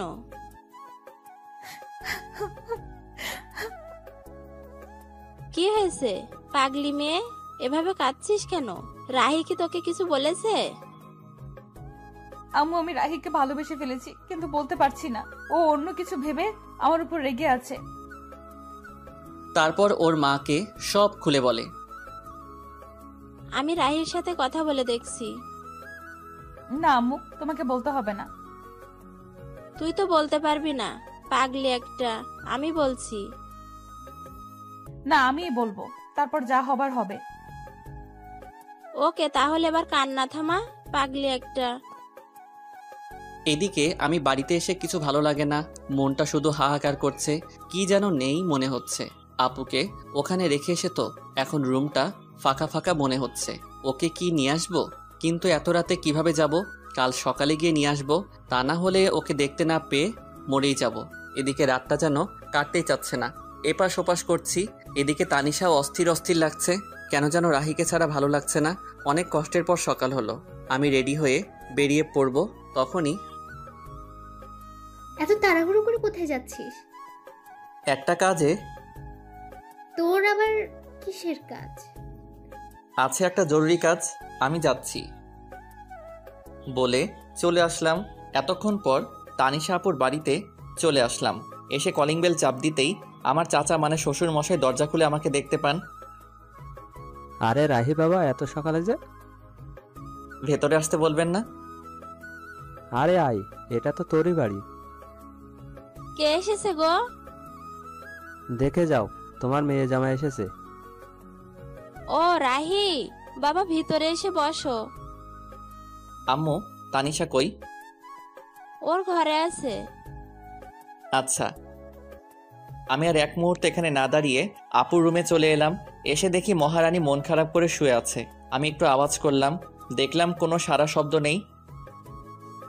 আপনার কি মন খারাপ? দেখি আমার কথা শুনে আমার দিকে তাকালো, কিন্তু ওকে দেখে মনটা খারাপ হয়ে গেল। মহারানী শুয়ে শুয়ে কান্না করছিল। তুই এখানে এসেছিস কেন? কেন, আমার শ্বশুর বাড়িকে আমি আসতে পারি না? না, আসবি না, চলে যা এখান থেকে। কিন্তু আমি তো চলে যেতে আসিনি, আমি তো আপনাকে সাথে করে নিয়ে যেতে এসেছি। আমি কেন তোর সাথে যাব? আমি নিয়ে যাব তাই। আমি যাব না, তুই চলে যা এখান থেকে। আমি তো যাব না আপনি না গেলে। কেন, আমি তোর কে? আপনি আমাকে চাচাতো বউ। এসেছে বউ বউ করতে, যাব না আমি। তানিশা, বললাম তো যাব না। আমি তোমাকে অনেক ভালোবাসি, নিজের থেকে অনেক বেশি। চলো আমার সাথে। কি বললি? ভালোবাসি। কাকে? তোমাকে। প্রথম দিন কি বলেছিলাম? আমি এত কিছু জানি না, আমি জানি তুমিও আমাকে ভালোবাসো। আমার ভেবে দেখতে হবে। আচ্ছা, কিন্তু বাড়িতে চলো আমার সাথে প্লিজ। কিন্তু আব্বু তো আজকে যেতে দিবে না। সেটা আমি দেখতেছি, চলো। তারপর আমি ওকে নিয়ে চলে আসতে লাগলাম। আরে তোমরা কই যাও? চাচা বাড়ি যাব। কিন্তু এখনই তো এলে। আমাদের দরকার আছে। ওদের যেতে দাও। তারপর আমি আর তানিশা বাড়ির উদ্দেশ্যে রওনা দিলাম। আজকে এসে আজকেই চলে গেল, বুঝলাম না তুমি আটকালে না কেন? তারপর চাচি সব খুলে বললেন। এরা পারেও বটে, দেখো এখন সব ঠিক হয়ে যাবে। আমি তানিশাকে বাড়িতে নিয়ে আসলাম। বাড়িতে আসতে আম্মু বলল, কি রে, কালকে দিয়ে আসলি আবার আজকে নিয়ে আসলি? অমনিও থাকতে চাইছিল না তাই। এই জন্যই সকাল সকাল খুব জরুরি কাজ, এইটাই ছিল। আমি আর কথা না বলে তানিশাকে রুমে নিয়ে আসলাম। রুমে আসতে দেখি ও আমার দিকে রাগী লোক নিয়ে তাকিয়ে আছে। আমি ভয়ে বললাম, কি ব্যাপার, অমন করে তাকিয়ে আছেন কেন? আমি থাকতে চাইছিলাম না, তাই না? মানে না। তোর আজকে কি করে দেখ। হয়েছে আপনাদের রোমান্স করা? হঠাৎ কথা শুনে দুজনেই চমকে উঠে যাই। তুই এখানে কিছু বলবি? বলতেই তো আসছিলাম, কিন্তু তোমাদের রোমান্সের মাঝে চলে আসলাম। তেমন কিছু না। ভাইয়া, আমি কানা না, আমি তোর থেকে বেশি দেখতে পাই। কি বলবি বল। আমায় কিছু টাকা দে তো। কত লাগবে? 500। আব্বুর কাছে থেকে নে। না, তুই দে, আব্বু বকা দিবে। পরে এসে নিয়ে যাস। ওকে, তোরা রোমান্স চালিয়ে যা। তোকে আজকে। চুটকি দৌড়ে চলে যায়। তানিশার দিকে তাকিয়ে দেখি লজ্জায় লাল হয়ে আছে। চুটকি কোথায় এত লজ্জা পাবে জানতাম না, তবে এখন আরো বেশি কিউট লাগছে। রাতে খাবার খেয়ে আমি খেতা বালিশ নিয়ে নিচে শুতে যাব, তখন এই তুই বিছানায় ঘুমা। আর আপনি? আমি বিছানায় ঘুমাবো। মানে আপনি আমার সাথে ঘুমাবেন? বেশি খুশি হইস না, মাঝখানে এই বালিশ থাকবে, বালিশের এই পাশে একদম আসবি না। না হলে? তোর খবর আছে। বেডি কয় কি, বউয়ের কাছে নাকি যেতে পারবো না? কি কপাল আমার। কিছু বলছিস? না। এখন ভালো ছেলের মতো ঘুমা। আমিও ঘুমিয়ে পড়ি। মাঝরাতে হঠাৎ ঘুম ভেঙে যায়। উঠতে যাব, তখনই ভারী কিছু অনুভব করলাম। তাকিয়ে দেখি আমার বুকের উপর শুয়ে আছে আপু। আমার অনেক ভালো লাগছিল, ইচ্ছে হয়েছিল সারা জীবন এভাবে ডাকতে। আমি আর উঠলাম না, যদি ওর ঘুম ভেঙে যায়। এভাবে বুকের উপর আপুকে জড়িয়ে ধরে আমিও ঘুমিয়ে পড়লাম।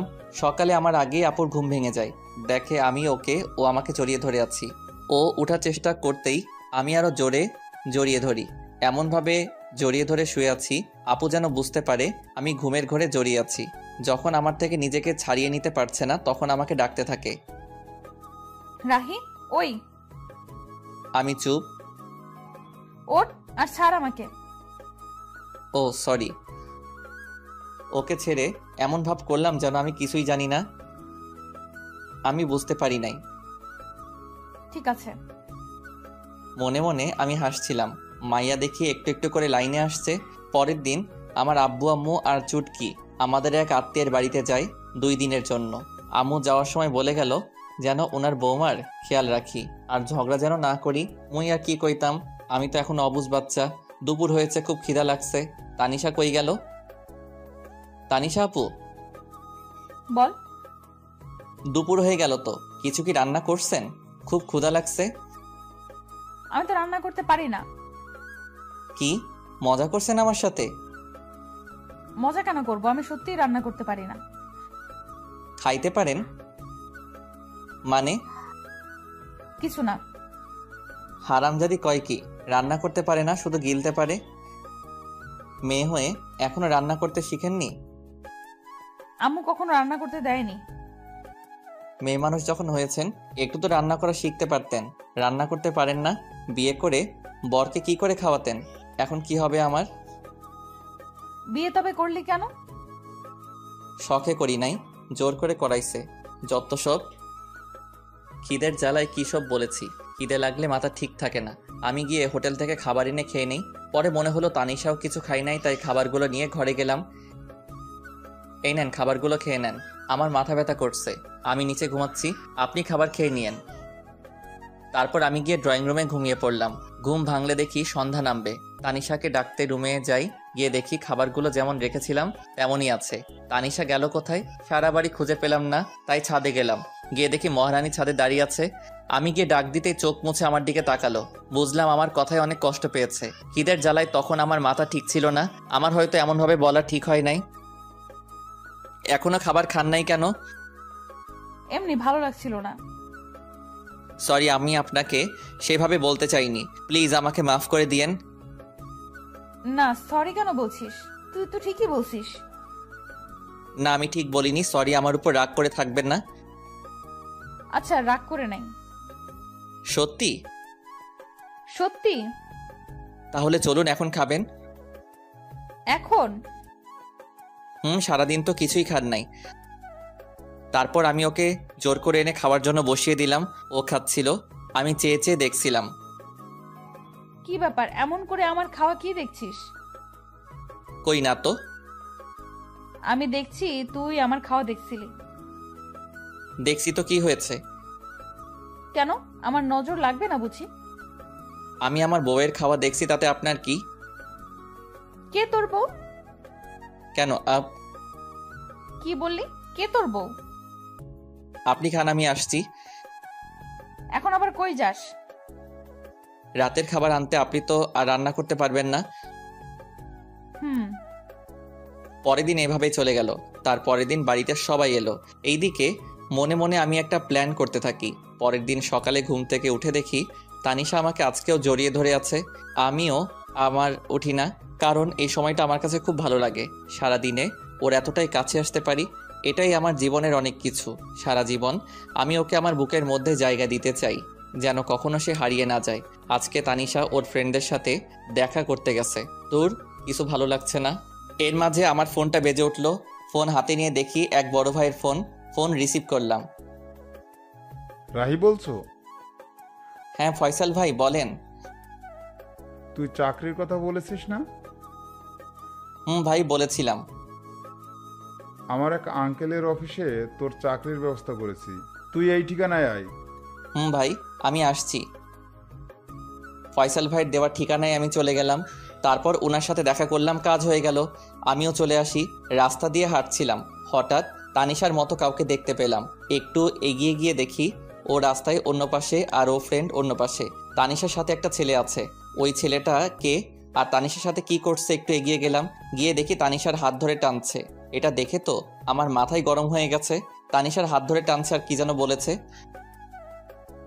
তানিশা, আমি তোকে অনেক ভালোবাসতাম, কি করলি তুই এটা? দেখ ইমন, আমার হাত ছাড়। আমি তোকে আমার ভালো একটা ফ্রেন্ড ভাবতাম, আর কিছু না। আর আমার বিয়ে হয়ে গেছে, তুই তো জানিসই সব। কি আছে ওই রাহির মধ্যে যা আমার মাঝে নাই? সেটা তুই নিজেকে জিজ্ঞেস কর। হাত ছাড় আমার। ঠিক আছে, এক রাতের জন্য হলেও তো তুই আমার হবি। বিশ্বাস কর, তোকে এক রাত নিজের করে পাওয়ার জন্য অনেক অপেক্ষা করেছি আমি। এমনিতেই মাথাটা গরম ছিল, তার উপর এমন কথা শুনে নিজেকে আর কন্ট্রোল করতে পারলাম না। সোজা গিয়ে ছেলেটার মুখে একটা ঘুষি দিলাম। এতে ছেলেটা কিছুটা দূরে সরে গেল। আমাকে দেখে আপু অবাক হয়ে তাকিয়ে আছে। তারপর আমি ছেলেটাকে ইচ্ছে মতো মারলাম। তানিশা আমাকে আটকাতে চেষ্টা করছে। আমি ছুটে গিয়ে তাকে অনেক মেরেছি। আমার তানিশাকে স্পর্শ করেছে, আজকে মেরেই ফেলবো। এমন সময় আশেপাশে মানুষ জড়ো হয়ে যায়। আমি তানিশার হাত ধরে বাড়িতে নিয়ে আসি। তানিশার উপর প্রচুর রাগ হচ্ছে, কিন্তু কিছু বললাম না। তানিশাও বুঝতে পারছে আমি অনেক রেগে, আমি তাই আর কিছু বললাম না। রাতে আম্মু খাবার খাওয়ার জন্য ডাকছে, আমি খাবো না বলে দিছি। তানিশাও একবার ডাকলো খাবার জন্য, আমি না করে দিছি। তুই কি আমার উপর রাগ করে আছিস? বল না। আমি তোকে কিছু জিজ্ঞেস করেছি। কি জানতে চান? আমি রেগে আছি কিনা? হ্যাঁ, আমি রেগেই আছি। আমার বউয়ের হাত ধরে টানাটানি করবে, আজে বাজে কথা বলবে, রাগ হবে না তো কি হবে? কেন গিয়েছিলে তাদের সাথে দেখা করতে? সরি, আমার ভুল হয়ে গেছে, রাগ করিস না। আমি জানতাম না এমন হবে। আপনি আরো অনেক কিছু জানেন না। কি? কিছু না। তাহলে রেগে থাকিস না প্লিজ। আমার দিকে তাকিয়ে একটু হাসি দে। আমি আর কি রাগ করে থাকবো? ওর মায়াবী চেহারা দেখলেই সবকিছু ভুলে যাই। ভালোবাসা মানুষের উপর, আর যাই হোক রাগ করে থাকা যায় না। তারপর একটা হাসি দিলাম। এই তো গুড বয়। অনেকদিন ফেসবুকে ঢোকা হয় না, তাই একটু ফেসবুকে ঢুকলাম। সময় কাটছিল না, তাই ভাবলাম 3-4টা মেয়ের সাথে চ্যাটিং করলে 2-3 ঘন্টা এমনি কেটে যাবে। তাই আমি ফেসবুকে চ্যাটিং করছিলাম। কখন যে আমার পাশে তানিশা এসে বসে আছে আমার খেয়ালই করি নাই। দেখলাম আমার চ্যাটিংও মনোযোগ দিয়ে দেখছে আর রাগে ফুলছে। মনে মনে ভাবলাম আজকে আমাকে কে বাঁচাবে, কিন্তু না, আমার সাথে কিছুই হলো না। আমার বদলে আমার শখের মোবাইলটা শহীদ হইল। আমার হাত থেকে ফোনটা নিয়ে ফ্লোরে আছাড় মারে। এতে করে আমার ফোনের বডি, কলিজা, হার্টবিট সব আলাদা হয়ে যায়। বেচারা আমার জন্য বিনা আন্দোলনে শহীদ হইল। আমার এত শখের মোবাইলটা হারামজাদি ভেঙে ফেললো। পরের দিন আমার অফিসে জয়নিং ডেট ছিল। সকালে ঘুম থেকে উঠে আমি জরুরি কাগজপত্র নিয়ে বেরিয়ে পড়লাম। রাহি, কোথায় যাস? আম্মু আজকে একটা চাকরির ইন্টারভিউ আছে। ওকে, ভালো করে ইন্টারভিউ দিস। ওকে আম্মু। আম্মু কাছ থেকে বিদায় দিয়ে অফিসে এসে বসে আছি। এক পিয়ন এসে আমাকে ডাক দিল। মিস্টার রাহি, স্যার আপনাকে ভেতরে ডাকছেন। আমি ভিতরে যাই। May I come in sir? Yes come in. তুমি রাহি তাই না? জি স্যার। কাল আমাকে ফয়সাল সব বলেছিল তোমার কথা। তোমার ফাইলগুলো আমাকে দাও। এই নেন। মিস্টার সাব্বির, ওনাকে ওনার কেবিন দেখিয়ে দিন। ওনার পিয়ন কে বললেন? আসুন আমার সাথে। চলুন। উনি আমাকে কেবিন দেখিয়ে চলে গেল। আমি কিছুক্ষণ বসেছিলাম, তারপর স্যার ডাকলো। স্যার, আমার চাকরি হয়ে যাবে তো? আরে তোমার চাকরি তো কালকেই হয়ে গেছে। আমি শুধু তোমার ফাইলগুলো একটু দেখছিলাম। সত্যি স্যার? এবার বলো, তোমার স্যালারি কত দিলে চলবে? আমি কি বলবো স্যার, আপনি বলেন। 30,000 হলে চলবে? আপনি যা ভালো বোঝেন স্যার। ফয়সাল আমার ছেলের মতো, তাই তুমি কোনো চিন্তা করো না। আজ থেকে তুমি এই কোম্পানির ম্যানেজার। ওকে? ধন্যবাদ স্যার। তারপর আমি অফিস থেকে চলে আসি। আজকে আমার অনেক খুশি লাগছে। হঠাৎ মনে পড়ল আজকে তো তানিশার জন্মদিন, ওকে আজকে সারপ্রাইজ দিতে হবে। বাড়ি আসার সময় সব জিনিসপত্র নিয়ে এলাম, আর সবার জন্য মিষ্টিও নিয়ে এলাম। আম্মু দরজা খুলে দিতেই আম্মুকে মিষ্টি খাওয়ালাম। মিষ্টি কি জন্য? আম্মু, আমার নতুন চাকরি হয়ে গেছে। এটা তো খুব ভালো কথা। তোর আব্বু শুনলে অনেক খুশি হবে। আম্মু, চুটকি কই? কি ব্যাপার, আজকে তানিশাকে না খুঁজে তাসনিয়াকে? আম্মু, তুমি না? ওর ঘরে আছে। আমি গিয়ে চুটকির সাথে দেখা করলাম, তারপর রুমে চলে এলাম। তানিশাকে বললাম আমার সাথে একটু আসতে। কোথায় যাব? আমার সাথে চলুন না। তারপর আমি ওকে ছাদে নিয়ে গেলাম। ছাদে যাওয়ার আগেই আমি ওর চোখ বন্ধ করে নিলাম। কি করিস? চুপ। আমি ছাদে নিয়ে গিয়ে চোখ ছেড়ে দেই। তানিশা চোখ খুলে অবাক হয়ে যায়। ছাদের মধ্যে মোমবাতি দিয়ে লেখা happy birthday to you Tanisha. আমি ওর সামনে হাঁটু গেড়ে বসে বললাম, happy birthday Tanisha. Thank you so much. I love you Tanisha, I really love you. এই বলে আমি তানিশার হাতে আংটি পরিয়ে দেই, কিন্তু এর মধ্যে তানিশার কোনো রিয়াকশন নেই। আমি অবাক হয়ে যাই। কিছু বলছো না যে? আমি কি তোমার ভালোবাসার যোগ্য না? সেটা না। আজকে যদি তুমি কিছু একটা না বলো তাহলে আমি বলেই চাকু নিয়ে হাতে ধরি। কি করছিস কি? আজকে যদি ভালোবাসার কথা না বলো তাহলে আজকে আমি হাত কেটে ফেলবো, আর এই জীবন রাখতে চাই না। বলেই চাকু দিয়ে হাতে টান দিতেই যাব, তখন তানিশা দৌড়ে এসে চাকু ফেলে দিয়ে জড়িয়ে ধরে কান্না করতে করতে, কি করছিস তুই? তোর কিছু হলে আমার কি হবে? কেন, তুমি তো আমাকে ভালোবাসো না? কে বলছে? অনেক ভালোবাসি তোকে। তাহলে বলনি কেন আগে? এমনি। তুই কখনো বলেছিস? বলেছি। ভালো করছিস। ভালোবাসি। জানি তো। অনেকক্ষণ তানিশা আর আমি একে অপরকে জড়িয়ে ধরে থাকি। কেকটা কাটো। তোর মনে ছিল?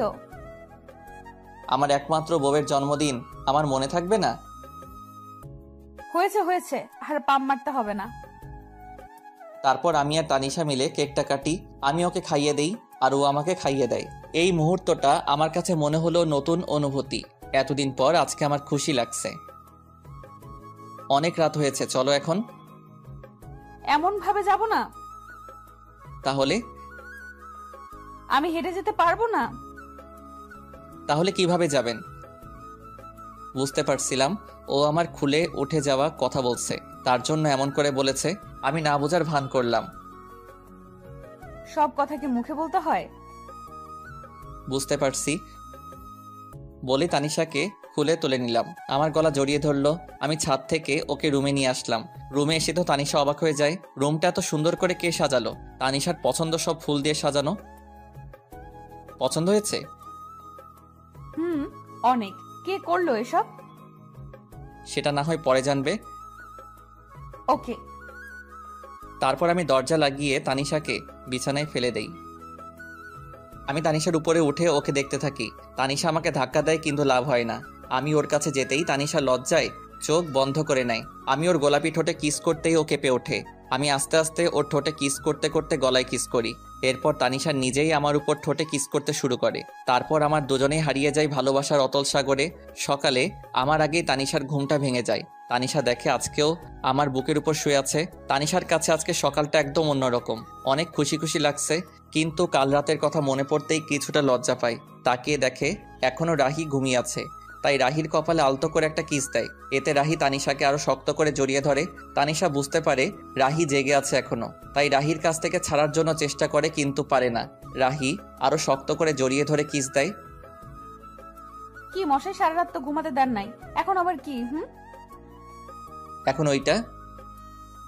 একদম না, সারা রাত আদর করে শখ মেটেনি। না, এখন একটু।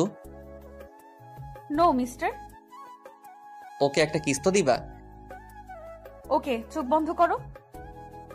কেন? এখন আবার লজ্জা কি? চোখ বন্ধ করতে বলছি, বন্ধ করো। ওকে। আমি চোখ বন্ধ করলাম। একটু পর তানিশা ওর ঠোঁটে আমার ঠোঁটের সাথে এক করে দিল। বাহ, সকাল সকাল এমন মিষ্টিকে ঘুম ভাঙলে লাইফটাই সুন্দর হয়ে যেত। তারপর তানিশা গোসল করতে চলে যায়। আমি শুয়ে রইলাম। তানিশা গোসল করে এসে দেখে আমি এখনো ঘুমিয়ে আছি। কি ব্যাপার, উঠবে না নাকি সারাদিন শুয়ে থাকবে? এই শোনো। তানিশা চুল মুছতে মুছতে আমার কাছে আসতেই আমি টান দিয়ে আমার কাছে নিয়ে আসি। এতে ওর ভিজা চুল আমার মুখের উপরে পড়ে। চুল থেকে এত সুন্দর সুগন্ধি আসছিল, সেটা মনে হয় সব পারফিউমকে হার মানাবে। তানিশা আমাকে মুখের উপর থেকে চুলগুলো সরিয়ে নেয়, মেজাজটা খারাপ করে দিল। কত সুন্দর লাগছিল, দিল তো 12টা বাজিয়ে। কি হলো এটা? তুমি তো আমাকে তোমার উপর ফেলে দিলে। চুলগুলো কেন সরালে? কত ভালো লাগছিল। আমি জানি না কি। মাথা মোটা। কি বললে? কিছু না। আজকে তোমাকে এত সুন্দর লাগছে কেন? আগে সুন্দর লাগতো না বুঝি? আগে লাগতো, কিন্তু তার থেকে বেশি এখন লাগছে। মন চাচ্ছে সারাদিন আজকে তোমাকে আদর করি। চুপ বদমাইশ। এবার ছাড়ো, অনেক দেরি হয়ে যাচ্ছে, বাইরে যেতে হবে। ওকে। তানিশা চলে যায়। আমিও ঘুম থেকে উঠে ফ্রেশ হতে যাই। তানিশা কিচেনে আম্মুর কাছে গিয়েছে রান্না শিখতে। এখানে কেন এলি? আমাকে তো কোনো কাজই করতে দাও না, তোমার একটু হেল্প করি। কি ব্যাপার, তুমি এইভাবে হাসতেছো কেন? তোকে কাজ করতে হবে না, রাহির কাছে যা। যাচ্ছি, তবে হাসছো কেন বলবে তো? তারপর তানিশা চলে যায় আমার কাছে। কি ব্যাপার ম্যাডাম? আম্মু আমাকে দেখে বারবার এভাবে হাসছে কেন? কি বলো? হ্যাঁ বললাম, হাসছো কেন? বলে কিছু না, তোমার কাছে যেতে বলেছে। আমি ওর দিকে একটু ভালো করে তাকিয়ে হাত ধরে ঘরে নিয়ে আসলাম। কি হলো, এইভাবে নিয়ে আসলে কেন? এই দেখো। আমি আয়নার কাছে ওকে দাঁড় করিয়ে গলায় আর ঘাড়ে দেখালাম। ও আল্লাহ, এসব দাগ! তুমি এসব না দেখে গিয়েছিলে কেন? আমি বুঝি নাই। সরি, কাল রাত হয়তো অনেক ব্যথা লেগেছে তোমার। আমার এমন করা ঠিক হয়নি। তোমার ভালোবাসার কাছে কখন যে ব্যথা লেগেছে বুঝতেই পারি নাই। আমি সকালে নাস্তা করে অফিসে চলে গেলাম। আজকে প্রথম দিন, তাই লেট করলাম না। আমি অফিসে চলে আসায় তানিশার ভালো লাগছিল না, তাই ও চুটকির কাছে যায়। কি ব্যাপার ভাবি, আজকে তুমি এত সকালে উঠেছো? রোজই তো উঠি। আমি তো ভাবছি আজকে সারাদিন ঘুমাবে। কেন? কালকে রাতে এত কিছু করলাম তোমাদের জন্য, আমি তো ভাবছি আজকে সারাদিন তুমি ঘুমাবে। কি তার মানে তুই ঘরটা সাজাইছিলি? জি, আর আমি জানতাম তোমাকে ভাই সারপ্রাইজ দিবে। আগে থেকেই সব জানতি, আমাকে বললি না? শয়তাননি। বললে ভাই আর কি হতো, আমার ভাই আমার কিউট ভাবিটাকে কত ভালোবাসে। তোরা দুই ভাই বোন আস্ত বদের হাড্ডি। আমার কিউট ভাবি। কি ব্যাপার, এত তেল মারছিস কেন?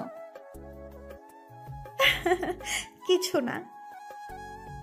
দুপুরের দিকে ভাবলাম তানিশাকে একটা ফোন দেই, খেয়েছে কিনা, কিন্তু পরক্ষণে মনে হলো আমার ফোন তো বিনা আন্দোলনে শহীদ হয়েছে। ফোনটা আর দেওয়া হলো না। ভাবলাম তানিশার হাতের ফোনটা নষ্ট, একটা কিনে দিতে হবে। বিকালে বাড়িতে আসার সময় তানিশার জন্য আইসক্রিম আর চুটকির জন্য চকলেট নিয়ে আসলাম। দরজায় কলিং বেল দিতেই তানিশা এসে দরজা খুলে দিল। আইসক্রিমটা ওর হাতে দিলাম আর চকলেট চুটকিকে দেওয়ার জন্য বললাম। রাতে খাবার খেয়ে রুমে এসে বসে আছি, দেখি একটু পর তানিশা আসলো, এসে আমার পাশে বসলো। আমি ওর কাঁধে হাত রাখতেই সরিয়ে দিল, আবার হাত দিতে আবারও সরিয়ে দিল। কি ব্যাপার ম্যাডাম, আজকে এত রেগে আছেন যে? কালকে সব প্ল্যান চুটকি জানতো, তাই না? না মানে হ্যাঁ, ভয়ে। পিচ্চি মেয়েটাকে নিজের মতো করে তৈরি করছো? ও পিচ্ছি, এখনই সব বুঝে। তার মানে কিছু না বাবু। এই একদম আমাকে বাবু বলবি না, আমি কারো বাবু নই। আরে সোনা, রাগ করছো কেন? নিজের করে পেতে একটু হেল্প করছে। এবার একটু কাছে আসো, আদর করি বলে জড়িয়ে ধরে কিস দিলাম। এবার হয়েছে তো, ছাড়ো আমায়, এখনো মন ভরে নাই। মন ভরে নাই, আরেকটা দিলে ভালো হতো। একটা কেন, 1000টা দিবা, তবে একটা শর্ত আছে, সেটা মানতে হবে। আগে বলো রাখবে, আমার কথা ঠান্ডা মাথায় জবাব দিবে। দিব, বলো। অফিসে কি কোনো মেয়ে আছে? তাদের সাথে কি তুমি কথা বলো? তানিশার কথা শুনে রাহি তো রাগে আগুন, কিন্তু কথা দেওয়ার কারণে ঠান্ডা মাথায় জবাব দিল। দেখো, অফিসে মেয়ে মানুষ থাকবে, এটা স্বাভাবিক, কিন্তু তাদের সাথে প্রয়োজন ছাড়া কথা বলি না। তাদের সাথে কি হেসে হেসে কথা বলো? যদি বলো এখন থেকে আর বলবে না, কেমন? ঠিক আছে, কিন্তু তারা যদি বলে? বলবে এসব ঠিক নয়, আর বেশি বললে বলবে বউ বারণ করছে। কিন্তু অফিসে সবাই তো জানে আমি এখনো বিয়ে করিনি। কি? ওই হারামজাদা, তুই আমাকে বিয়ে করিস নাই, আদর করিস নাই, তারপরও কেন বলিস নাই তোর বিয়ে হয়েছে? এখন বুঝেছি, আমায় রেখে তুই অন্য মেয়েদের সাথে প্রেম করে বেড়াস। ছি ছি, তুই এত খারাপ। আরে কি বলো, কার সাথে প্রেম করতে যাব? আর কেনই বা করব, ঘরে এত সুন্দর বউ থাকতে। তুমি সত্যি অন্য মেয়েদের সাথে প্রেম করো না? না রে বাবা, সত্যি কারোর সাথে প্রেম করি না। আর তুমি এতদিনে এই চিনলে আমাকে? কাল অফিসে গিয়ে সবাইকে বলে দিবে তোমার বিয়ে হয়েছে। আর যদি না বলো তাহলে তোমার সাথে কখনো কথা বলবো না, তোমাকে আদর করব না, বলে দিলাম কিন্তু। বলবো। এই তো আমার লক্ষ্মী জামাই। সকালে। এই তুমি ওঠো, সকাল হয়েছে, অফিসে যেতে হবে না? উঠছি। উঠছি মানে? তাড়াতাড়ি ওঠো, না হলে পানি ঢেলে দিব। এই যে উঠে পড়েছি, আর আমি আগেই টের পেয়েছি, কিন্তু ইচ্ছে করে উঠিনি। কেন কেন? দেখলাম আমার বউটা ঠিকঠাক কাজ করতে পারে কিনা। ভালো করেছেন জনাব। এখন গিয়ে ফ্রেশ হয়ে নিন, আমি নাস্তা রেডি করছি। আমি ফ্রেশ হয়ে নাস্তা করে নিলাম। এই যে কাল কি বলেছিলাম সব মনে আছে তো? সব মনে আছে। আরেকটি কথা মনে করেও করতে পারছি না, মনে মনে ভাবছি। কি হলো এইভাবে দাঁড়িয়ে আছো যে, অফিস যাবে না? তো কি করব, তুমি যেতে দিলে কই? আমি আবার কি করলাম? তোমাকে টেনে ধরেছি নাকি? ধরেছে, ওই তো এখন একটা কিস দিয়েছো না বলেছো। ও আমি তো ভুলেই গেছিলাম। তার জন্য বুঝি আমার বরটা রাগ করে দাঁড়িয়ে আছে। দাঁড়াও দিচ্ছি। কিন্তু এখন আর রাগ হচ্ছে না। আমি তানিশার কাছে থেকে বিদায় নিয়ে অফিসে চলে এলাম। আজ একটু খুশি খুশি লাগছে। তানিশার কথা ভাবছিলাম, হঠাৎ কারো আসার শব্দ শুনে আমি চমকে উঠলাম। স্যার, এসে বিরক্ত করলাম না তো? না, কি জন্য এসেছেন বলুন। এমনি এসেছি স্যার, আসলে আজকে আপনাকে অন্যরকম লাগছে। ও আচ্ছা, না আমি ঠিক আছি, আপনি এবার আসুন। Okay sir. তখন পি আসলো। স্যার, একটু পর একটা মিটিং আছে, আপনাকে থাকতে হবে, না হলে অনেক বড় সমস্যা হবে। এখন তো আমি চলে যাব, আপনারা সবাই থাকুন। না স্যার, আপনাকে থাকতেই হবে। কিন্তু আমি তো। না স্যার, আপনাকে থাকতেই হবে, অনেক বড় সমস্যা। ঠিক আছে, সবাইকে বসতে বলুন, আমি আসছি। আমার এখন বাড়িতে যাওয়ার সময়, কিন্তু আজ একটা মিটিং থাকার কারণে কোনো উপায় না পেয়ে থাকতে হলো। মিটিংয়ে থাকাটা অনেক বড় জরুরি। মিস্টার রাব্বি, ফাইলগুলো আপনি সব ভালো করে দেখে নিয়েছেন তো? আমি দেখেছি স্যার, আপনি শুধু দেখলেই হবে। আমি ফাইলগুলো দেখছিলাম, তখন আমার ফোনটা বেজে উঠল। একটু ব্যস্ত থাকার কারণে ফোনের দিকে নজর দিলাম না। মিস্টার রাব্বি, সব ঠিক আছে? ওনাদেরকে সামনের সপ্তাহে আসার জন্য আমন্ত্রণ করেন। আমার ফোনটা আবারও বাজতে শুরু করলো। স্যার, আপনার ফোন বাজছে। দেখছি, একটু ওয়েট করেন। আমি সেখান থেকে সরে এসে ফোনটা হাতে নিল। ফোনটা রিসিভ করতেই, কি ব্যাপার, কখন থেকে তোমাকে ফোন করে যাচ্ছি, তুমি ফোন রিসিভ করলে না কেন? আর কোথায় তুমি? অফিসে। আর তোমার বোঝা উচিত হয়তো কোনো কাজে আটকে গিয়েছি, বিধায় ফোনটা রিসিভ করিনি। তারপরেও কেন বিরক্ত করে যাচ্ছ? অফিসে মানে? অফিস টাইম তো অনেক আগেই শেষ হয়ে গেছে। তার মানে তুমি অন্য মেয়েদের সাথে আড্ডা দিচ্ছ? যা ভেবেছিলাম তাই হলো। এখন কিন্তু অনেক বাড়াবাড়ি হয়ে যাচ্ছে, ফোন রাখছি আমি, এখন ব্যস্ত আছি বলেই ফোনটা কেটে দিলাম। এভাবে রেগে কথা বলা আর হুট করে ফোন রেখে দেওয়ায় তানিশার একটু সন্দেহ হলো, আর মনে মনে ভাবছে, তাহলে কি রাহি আমাকে ধোকা দিচ্ছে? না, এর শিকড় আমাকে টেনে বের করতেই হবে। মিটিং শেষ করে 2 ঘন্টা পর বাড়িতে আসলাম। এসে দরজায় কলিং বেল চাপ দিলাম, সাথে সাথেই তানিশা এসে দরজা খুলে দিল। এতক্ষণ নিশ্চয়ই পথের দিকে চেয়েছিল। তখন বলতে লাগলো, এই ছেলে, কি পেয়েছিস কি? ঘরে বউ রেখে অন্য মেয়েদের সাথে মেলামেশা করবি, আর বাড়িতে এসে এমন ভাব করবি যেন এখন অফিস থেকে এসেছিস। তানিশা, এখন কিন্তু একটু বাড়াবাড়ি হয়ে যাচ্ছে। আমি বাড়াবাড়িই করছি, সত্যি বললাম তো, তাই শুনতে খারাপ লাগছে।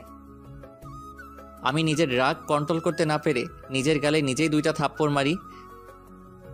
এমনিতেই আজকে কাজের অনেক ধকল গেছে, তার উপর বাড়িতে আসতে না আসতে কি সব শুরু করে দিয়েছ। আমি তোমাকে আগেই বলেছি আমার কোনো মেয়ের সাথে মেলামেশা নেই।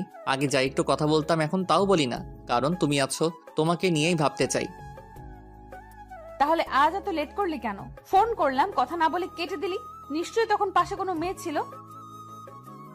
ছিল, তবে কোনো বাজে মেয়ে ছিল না। তাহলে কেন বললি না? কাজে আটকে গিয়েছিলাম, তার উপর একটা মিটিং ছিল। সরি, আগে বলনি কেন? তাহলে তো এত বাজেভাবে বকা দিতাম না। আমার বুকের উপর ঠুস করে মাথা রেখে কথাগুলো বলল। আমাকে বলার সুযোগ দিয়েছো তুমি? সরি বাবা, এবার ফ্রেশ হতে যাও। রাতে খাবার খেয়ে যে যার মতো রুমে চলে গেল। আমি রুমে এসে অভিমান করে বসে আছি। কি হলো, এভাবে মুখ গোমড়া করে বসে আছো কেন? কি হলো আমার পাগলটার? কি হলো, এভাবে মুখ গোমড়া করে বসে আছো কেন? কথা না বললে কিন্তু আমি অন্য রুমে চলে যাব বলে দিলাম। যাও না কেন, আটকে রেখেছে? তুমি এখনো আমার উপর রেগে আছো? এই যে কান ধরছে, আর কখনো এমন হবে না। সরি বাবু। এসব বলে কাজ হবে না, ঘুষ লাগবে। ঘুষ দেওয়া এবং নেওয়া আমি পছন্দ করি না। তানিশা বুঝতে পারছে আমি কিসের নেশায় ধরেছে, তাই একটু দুষ্টুমি করে বলল, তুমি পছন্দ করতে হবে না, আমি পছন্দ করি, তাই আমি ঘুষ নিব। আমি না দিলে তুমি কিভাবে নিবে? না দিলে জোর করে আদায় করে নিব। বলি তানিশার দিকে এগোচ্ছি, আর তানিশা পিছনে যাচ্ছে। একদম কাছে আসবে না। আসলে কি করব? খারাপ হয়ে যাবে কিন্তু। খারাপটাই তো দেখতে চাই। এই বলে আমি তানিশার কাছে গিয়ে গলায় কিস করে আস্তে আস্তে ঘাড়ে চুমু দিচ্ছিলাম। এরপর দুজনের নিঃশ্বাস ঘন হয়ে যায়। এরপর আমি তানিশাকে কোলে করে নিয়ে বিছানায় ফেলে দেই। অনেক খুনসুটি দুষ্টামি করে দুজনেই ঘুমিয়ে পড়ি। আজকে একটু বেলা হয়ে গেছে, কারো ওঠার নামগন্ধ নেই। তখন আম্মু ডাক দিল। কি হয়েছে রাহি? অনেক বেলা হয়ে গেছে, এখন উঠছিস না? অফিসে দেরি হয়ে যাচ্ছে তো। আম্মু একটু ঘুমাই। আর ঘুমাতে হবে না, আর ঘুমালে তোমার অফিসে যাওয়া হবে না। আচ্ছা, উঠছি। তারপর আমি ফ্রেশ হয়ে নাস্তা করে অফিসে চলে এলাম। দেখি রাব্বি আমার কেবিনে বসে আছে। কি ব্যাপার? কিছু না স্যার, অন্য দিনের তুলনায় আজকে একটু লেট হয়েছে। আচ্ছা যাও, কাজ করো গিয়ে। রাব্বি চলে গেল। আমি কেবিনে বসে কাজ করছিলাম, তখন আমার ফোনটা কান্না করে উঠল। ফোনটা হাতে নিয়ে দেখি অচেনা নম্বর। খুব বিজি, আমাকে একটু সময় দিতে পারো না? আপনি কোথাও ভুল করছেন, আমি আপনাকে চিনি না, আর নাম্বারটাও কোনোদিন দেখিনি। ও, এখন তো মনে থাকবেই না। বিয়ের আগে কত কিছু করেছো, বিয়ে করার সাথে সাথে সব শেষ। আপনি কে বলুন তো? বলবো না। ওকে বাই, আমি ফোন রেখে দিলাম। এই না, বলছি। আজ আম্মুর কাছ থেকে নতুন সিম নিয়েছি তোমার সাথে দুষ্টমি করব বলে। তাই তো, কি করেছে আমার বাবুটা? কথা বলছি জনাব, তুমি কি করছো? একটা মেয়ের কোলে মাথা রেখে শুয়ে আছি। কি বললি তুই হারামি? লুচ্চা বেটা, তোর সাথে কোনো কথা নাই। তুই কোনোদিন আমাকে বউ বলবি না। তানিশা ফোন রেখে দিল। আমি হাসতেছি, কেমন বোকা বানিয়ে দিলাম তানিশাকে। একটু পর আম্মুর ফোন এলো। হ্যালো আম্মু, বলো। অসময়ে ফোন দিলা যে, কি কিছু হয়েছে? কিছু হয়নি, কিন্তু হঠাৎ তানিশা কেমন যেন করছে। ওর আচরণ আমার মোটেও ভালো লাগছে না। কেন আম্মু, কি হয়েছে? একটু আগে তোর সাথে কথা বললো, তারপর কি হলো না হলো কিছুই জানি না। আর শুধু কান্না করছে আর বলছে আমি এখানে থাকবো না আম্মু, তোমার ছেলে একটু ভালোবাসে না আমায়, আমি চলে যাব। ও এমনি ঠিক হয়ে যাবে আম্মু, তুমি চিন্তা করো না। তুই কি এমন বলেছিস যে এমন আচরণ করছে? আম্মু বাসায় গিয়ে সব বলবো, আর তুমি এসব নিয়ে একটু চিন্তা করো না। ফোন রেখে দেওয়ার পর থেকে কিছুই ভালো লাগছে না। ওর সাথে এমন দুষ্টমি না করলেও পারতাম। মেয়েটা এমন কেন? আমি বললাম, আরো বিশ্বাস করে নিল। আজকে একটু তাড়াতাড়ি বাড়িতে ফিরলাম। বাড়িতে এসে তানিশাকে কোথাও দেখতে পাচ্ছি না। তানিশার কোনো সারা শব্দ নেই, তাই আম্মুকে বললাম, আম্মু আম্মু। কি হয়েছে? বাড়িতে এসে এভাবে চিল্লাচিল্লি করছিস কেন? আম্মু তানিশা কই? কখন থেকে ডাকছি, কোনো সারা শব্দ নেই। তানিশা ওর বাড়িতে চলে গেছে। আমি বললাম কি হয়েছে, আমার কথা না শুনে হন হন করে ব্যাগ নিয়ে চলে গেল। আমার এখন একদম ভালো লাগছে না তানিশা যাওয়ার পর থেকে। ঘরটা কেমন যেন হয়ে গেছে। তুই গিয়ে তাড়াতাড়ি তানিশাকে নিয়ে আয়।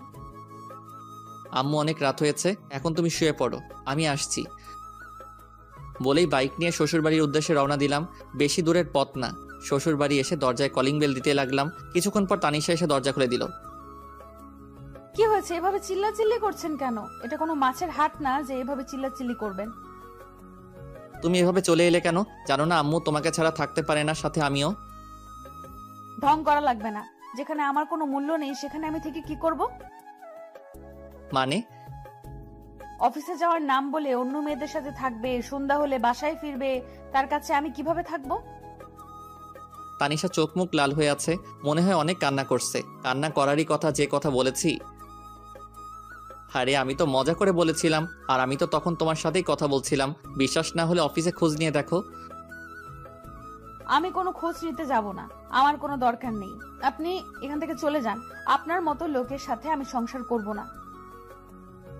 বলেই মুখের উপর দরজা লাগিয়ে দিল। কি রে, তোমাদের আবার ঝগড়া হয়েছে? ওই বেটা বদের হাড্ডি সব সময় আমাদের সাথে লেগে থাকে। তবুও তো তোকে অনেক ভালোবাসে। রাগ করে এখন যে এলি, কিভাবে থাকবি এখন? সত্যি তো আম্মু, আমার এখন ভালো লাগছে না। কেন যে ওকে রাগে তাড়িয়ে দিলাম। ওকে ফোন দে। আমি পারবো না আম্মু, তুমি দাও। আমি কেন দিব? তোর জামাই, তুই ফোন দে। তানিশা একটু ভয়ে ভয়ে আমাকে ফোন দিল। হঠাৎ আমার ফোনটা বেজে উঠল। পকেট থেকে ফোনটা বের করে দেখি তানিশা ফোন দিয়েছে, তাই একটু দেরি না করে ফোন রিসিভ করলাম। হ্যালো তানিশা। কেউ যদি আমাকে ভালোবেসে থাকে তাহলে এসে নিয়ে যেতে পারে। এইটুকু বলেই ফোনটা কেটে দেয়। বুঝতে পারলাম পাগলিটার রাগ কমেছে, তাই দেরি না করে ওকে নিতে চলে এলাম। এসে দেখি ও রেডি। চাচিকে না মানে শাশুড়ি মাকে বলে নিয়ে আসলাম। রাস্তায় আমার সাথে একবারও কথা বলেনি, তাই আমি আগে বলি সরি। তুমি এতটা রাগ করবে বুঝতে পারিনি। আমি তো এমনি মজা করে কথাটা বলেছিলাম। তুমি জানো না আমি তোমাকে কতটা ভালোবাসি। এসব বললে আমার কষ্ট হবে না? সরি, আর কখনো এমন বলবো না। এবার প্লিজ একটু হাসো। হয়েছে? এই তো আমার লক্ষ্মী বউ।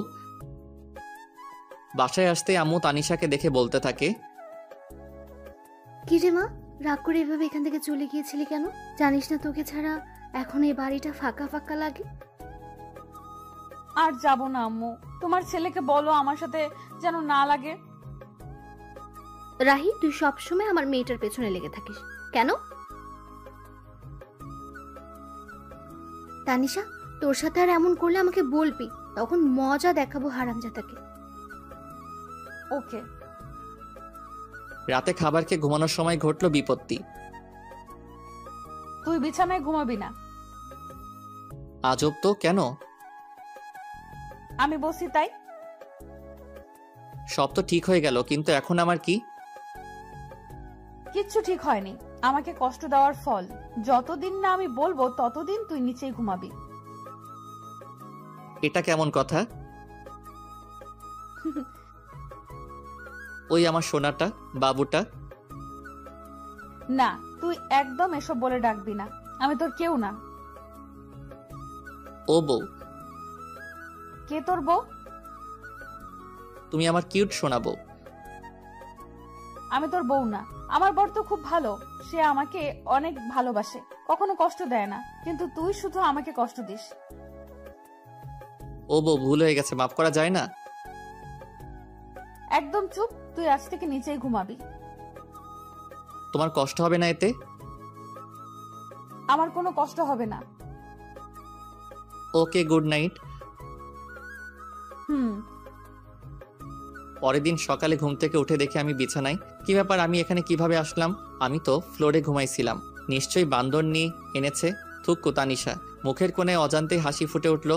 পাগলি একটা, নিজেই নিচে ঘুমানোর কথা বলল, আবার নিজেই উপরে নিয়ে আসছে। ও বউ। চুপ। আমার সোনা বউ। সকালে উঠেই বউ বউ করছিস কেন? ও আপু, আপনার এখনো রাগ কমেনি? কি বললি? আমি তোর আপু, তাই না? এইবার তো মনে হয় আমি শেষ। না মানে চাচাতো বোন যখন বউ তাই তো? একদম চুপ বেয়াদব।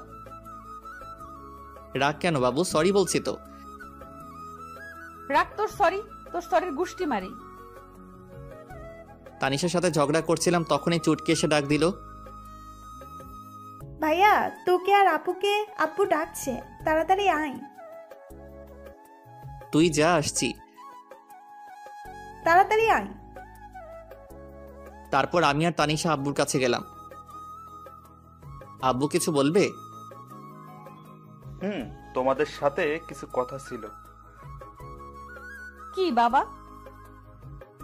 আসলে তোমাদের বিয়ে করার পর অনেক সমস্যা গেছে আমাদের পরিবারের উপর। দোকানটাও শেষ হয়ে যায়, হাতে টাকাও ছিল না। এখন সব ঠিক আছে, তাই তোমরা কিছুদিন ঘুরে আসো। এই নাও টিকিট। কক্সবাজারে আমার সব ব্যবস্থা করা আছে। আচ্ছা আব্বু, আমি তো মহা খুশি। পরের দিন আমরা কক্সবাজারের উদ্দেশ্যে রওনা দেই। ওখানে পৌঁছাতে অনেক সময় লাগে, তাই আমরা সোজা হোটেলে চলে যাই। তারপর ফ্রেশ হয়ে খাবার খেয়ে রেস্ট নেই, কারণ অনেকটা পথ জার্নি করে এসেছি। পরের দিন ঘুম থেকে উঠে আমি ফ্রেশ হওয়ার জন্য ওয়াশরুমে যাই। গিয়ে দেখি তানিশা গোসল করছে। আমাকে দেখে চিৎকার করে ওঠে, আসার সময় নক করবি তো? আমি কিভাবে জানবো তুমি ভিতরে? আর দরজা নক করো নাই কেন? তুই ঘুমিয়েছিলি তাই নক করি নাই। ও, বের হ এখন। কেন? আমি থাকলে প্রবলেম কি? যেতে বলছি যা। না, আমি বাথরুমের দরজাটা নক করে ওর দিকে এগিয়ে যাই। তানিশা ভয় পিছনে যেতে থাকে। আমি তানিশার অ্যাক্টিভারের কাছে যেতেও ও চোখ বন্ধ করে নেয়। তারপর আমি চলে আসি। তানিশা হাত ছেড়ে বাঁচলো। এখনো কি আমার উপর অভিমান করে আছো? প্লিজ আমার দূরে দূরে রেখো না, অনেক কষ্ট হচ্ছে আমার। আমি গিয়ে ওর হাত ধরি। প্লিজ তানিশা কিছু না বলে আমাকে জড়িয়ে ধরে। কখনো ছেড়ে যাবে না তো? জীবন থাকতেও না। কখনো যাবে না তো?